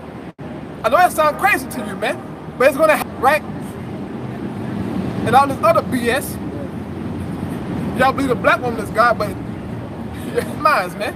The black woman God? This whore? Are you kidding me? This damn murderous whore. That's what I heard Polite said. Polite said that. Yeah, right, exactly, brother. Polite lost his goddamn mind. Where he at anyway? I ain't seen him in a long time. Right. Polite.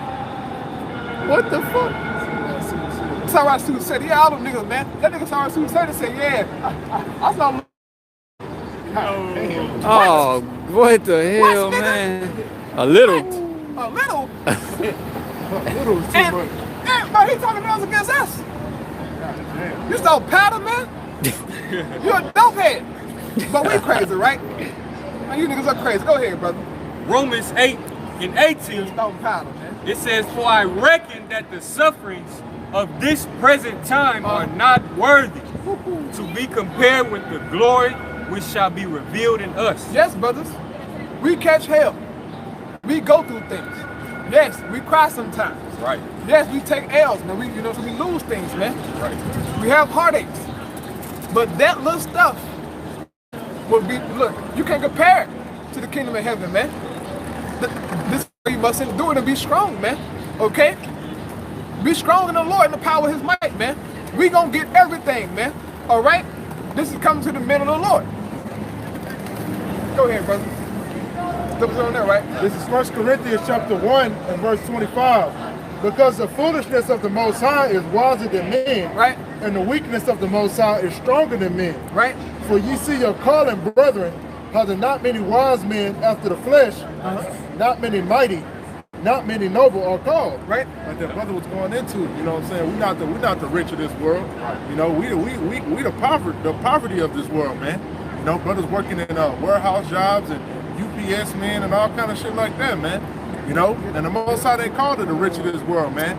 All right, the wise of this world are the goddamn mighty, man. He ain't called goddamn LeBron James and what's this Jake name? Goddamn what's his the black dude we talking about fucking flat earth and all that shit. I'm looking black. Neil deGrasse Tyson. Goddamn Neil deGrasse Tyson, man. He put the spirit in the common man, you know. Right. So-called common. Right. And he say in verse 27, but the Most High had chosen the foolish things of the world Right. to confound the wise. Right. And the Most High had chosen the weak things of the world to confound the things that are mighty, which are mighty. Right? So the Most High chose us, man. The foolish, the weak, to confound the mighty, man. We have confounded the mighty of this world so-called, man. Right. These so-called doctors and professors and all these historians, they can't fuck with us, man. Not because we great, it's because the Most High gave us the spirit to do it, man. And look, they can't stop us. They don't know what to do. They try to make, you know, so-called a rebuttal video, but they listed that shit garbage. Weak. Y'all can't deal with us, man. Vocab tried. He got ate up every time. But see what it is with him, he's just obsessed with us, man. He obsessed with like a, you know what I'm saying, like a ex-girlfriend that couldn't get over you. That's vocab alone. Just keep on coming back. Calm down, bro. But he an agent though, you know what I'm saying? He a devil, okay? But the Most High chose us, man. And everything that he promised us, he's gonna give it unto us, man. Right. Okay? Because in the Most High, everything is yay, man. Concerning his promise, go ahead, brother. 2 Corinthians 1. Yeah, we're gonna end right here, go ahead. 18. Yeah, 18, read all it down. Come on, 2 Corinthians 1 and 18. It says, but as the Most High is true, Right? our word toward you was not yeah and nay. Right? 19, for the Son of the Most High, Yahushua, Hamashiach, who was preached among you by us, even by me and Salvanus and Timotheus, was not yeah and nay, but in him was yeah. But in the Most High, in Yahweh Shai is yay, man. The thing that we telling you, brothers and sisters, in the name of Yahweh Shai is yay. We will get spiritual power. We will be kings and priests, man. Right. We will have our enemies in subjection, as the brother was going into earlier, man. That's going to happen, man. No doubt in that. It's written, it's going to happen, man. Right. Ain't no wavering, okay? To hell with you people, man. If the Lord, because of our disobedience, serving our enemies, that happened. But guess what? All the promises that are written in the scriptures, they're going to happen too. Go ahead, brother. 2 Corinthians 1 Get Zechariah 8 and 13. Go ahead. and 20, it says, for all the promises of the Most High in him are yeah. Woohoo! All the promises. Oh. All of them. Shit. And the Lord is yea, meaning yes. They're going to happen, man. This is why we so confident. Right. Go ahead, brother. 2 Corinthians 1 and 20. Uh-huh. For all the promises of the Most High in him are yeah, and in him amen, unto the glory of the Most High by us. Yeah, man. And him, amen. So be true. That's unto the men of the Lord, man. All the promises, bro, they're going to come to pass, man. We're not doubting that, man. Even though sometimes we do doubt, you know what I'm saying? We be down and out. But the Lord give us the spirit to keep on going on, man. We're fighting a struggle every day, bro. Every day, man. This no fucking joke, bro. We have battles every day. But at the end, we go on our knees and pray to the Lord, man. And have that faith keep on going, man. Because we refuse to let this world consume us, man. We want better. So what you got, brother, now? Zechariah chapter 8 and verse 13. Right. And it shall come to pass that as ye were accursed among the heathen. Right? It shall come to pass as you were accursed among the heathen. Right now, we curse amongst the heathen, man. Look at Jacob. Right. That man, that's an Israelite man right there. Right. He cursed, man. He out of his fucking wits. He don't know what's going on with life, man. He not the trash can. But Jacob's all messed up as a people, man. Right? As we were cursed amongst the heathen. Go ahead, brother. O house of Judah and house of Israel. Both of the tribes, man. Both of the kingdoms. Go ahead, brother. So will I save you, and ye shall be a blessing. Woo! The Lord said, I'm going to save you. Everything in the Most High. Yeah. I know what that scripture said? Everything. Read 20 again, brother. 2 Corinthians. Maybe you stutter like you said something wrong. 2 Corinthians 1 and 20. Right? It says, for all the promises of the Most High in him are yeah. And yay. All the promises, man. We're reading about the promise right now. Right. Go ahead, read it again from the top, brother. Zechariah chapter 8 and verse 13. Right. And it shall come to pass that as ye were accursed among the heathen, right, O house of Judah and house of Israel, so will I save you, and ye shall be a blessing. Fear not, but let your hands be strong. Fear not, let your hand be strong, man. The Lord gonna save us, brothers and sisters. Right. But see, everything is on the Most High's time, man. That's what you must understand. How the Most High deal with time and how we deal with time, total opposite, man. He created time. He is not bound by this realm, bro. So things seem long and drawn out to us because we in this shit. The Most High not bound by this. He has everything measured out for a specific time. Our salvation is in a specific time. That's just how, you know what? Give me Sirach, brother. Sirach 51. Sirach, let me get it for you real fast. It's a 51 and like, go ahead, brother. Hello. Yeah. 51 and 51. Oh, no, it's like, that's wrong. No, it's 50. It's no, it's 51 and start at verse 51.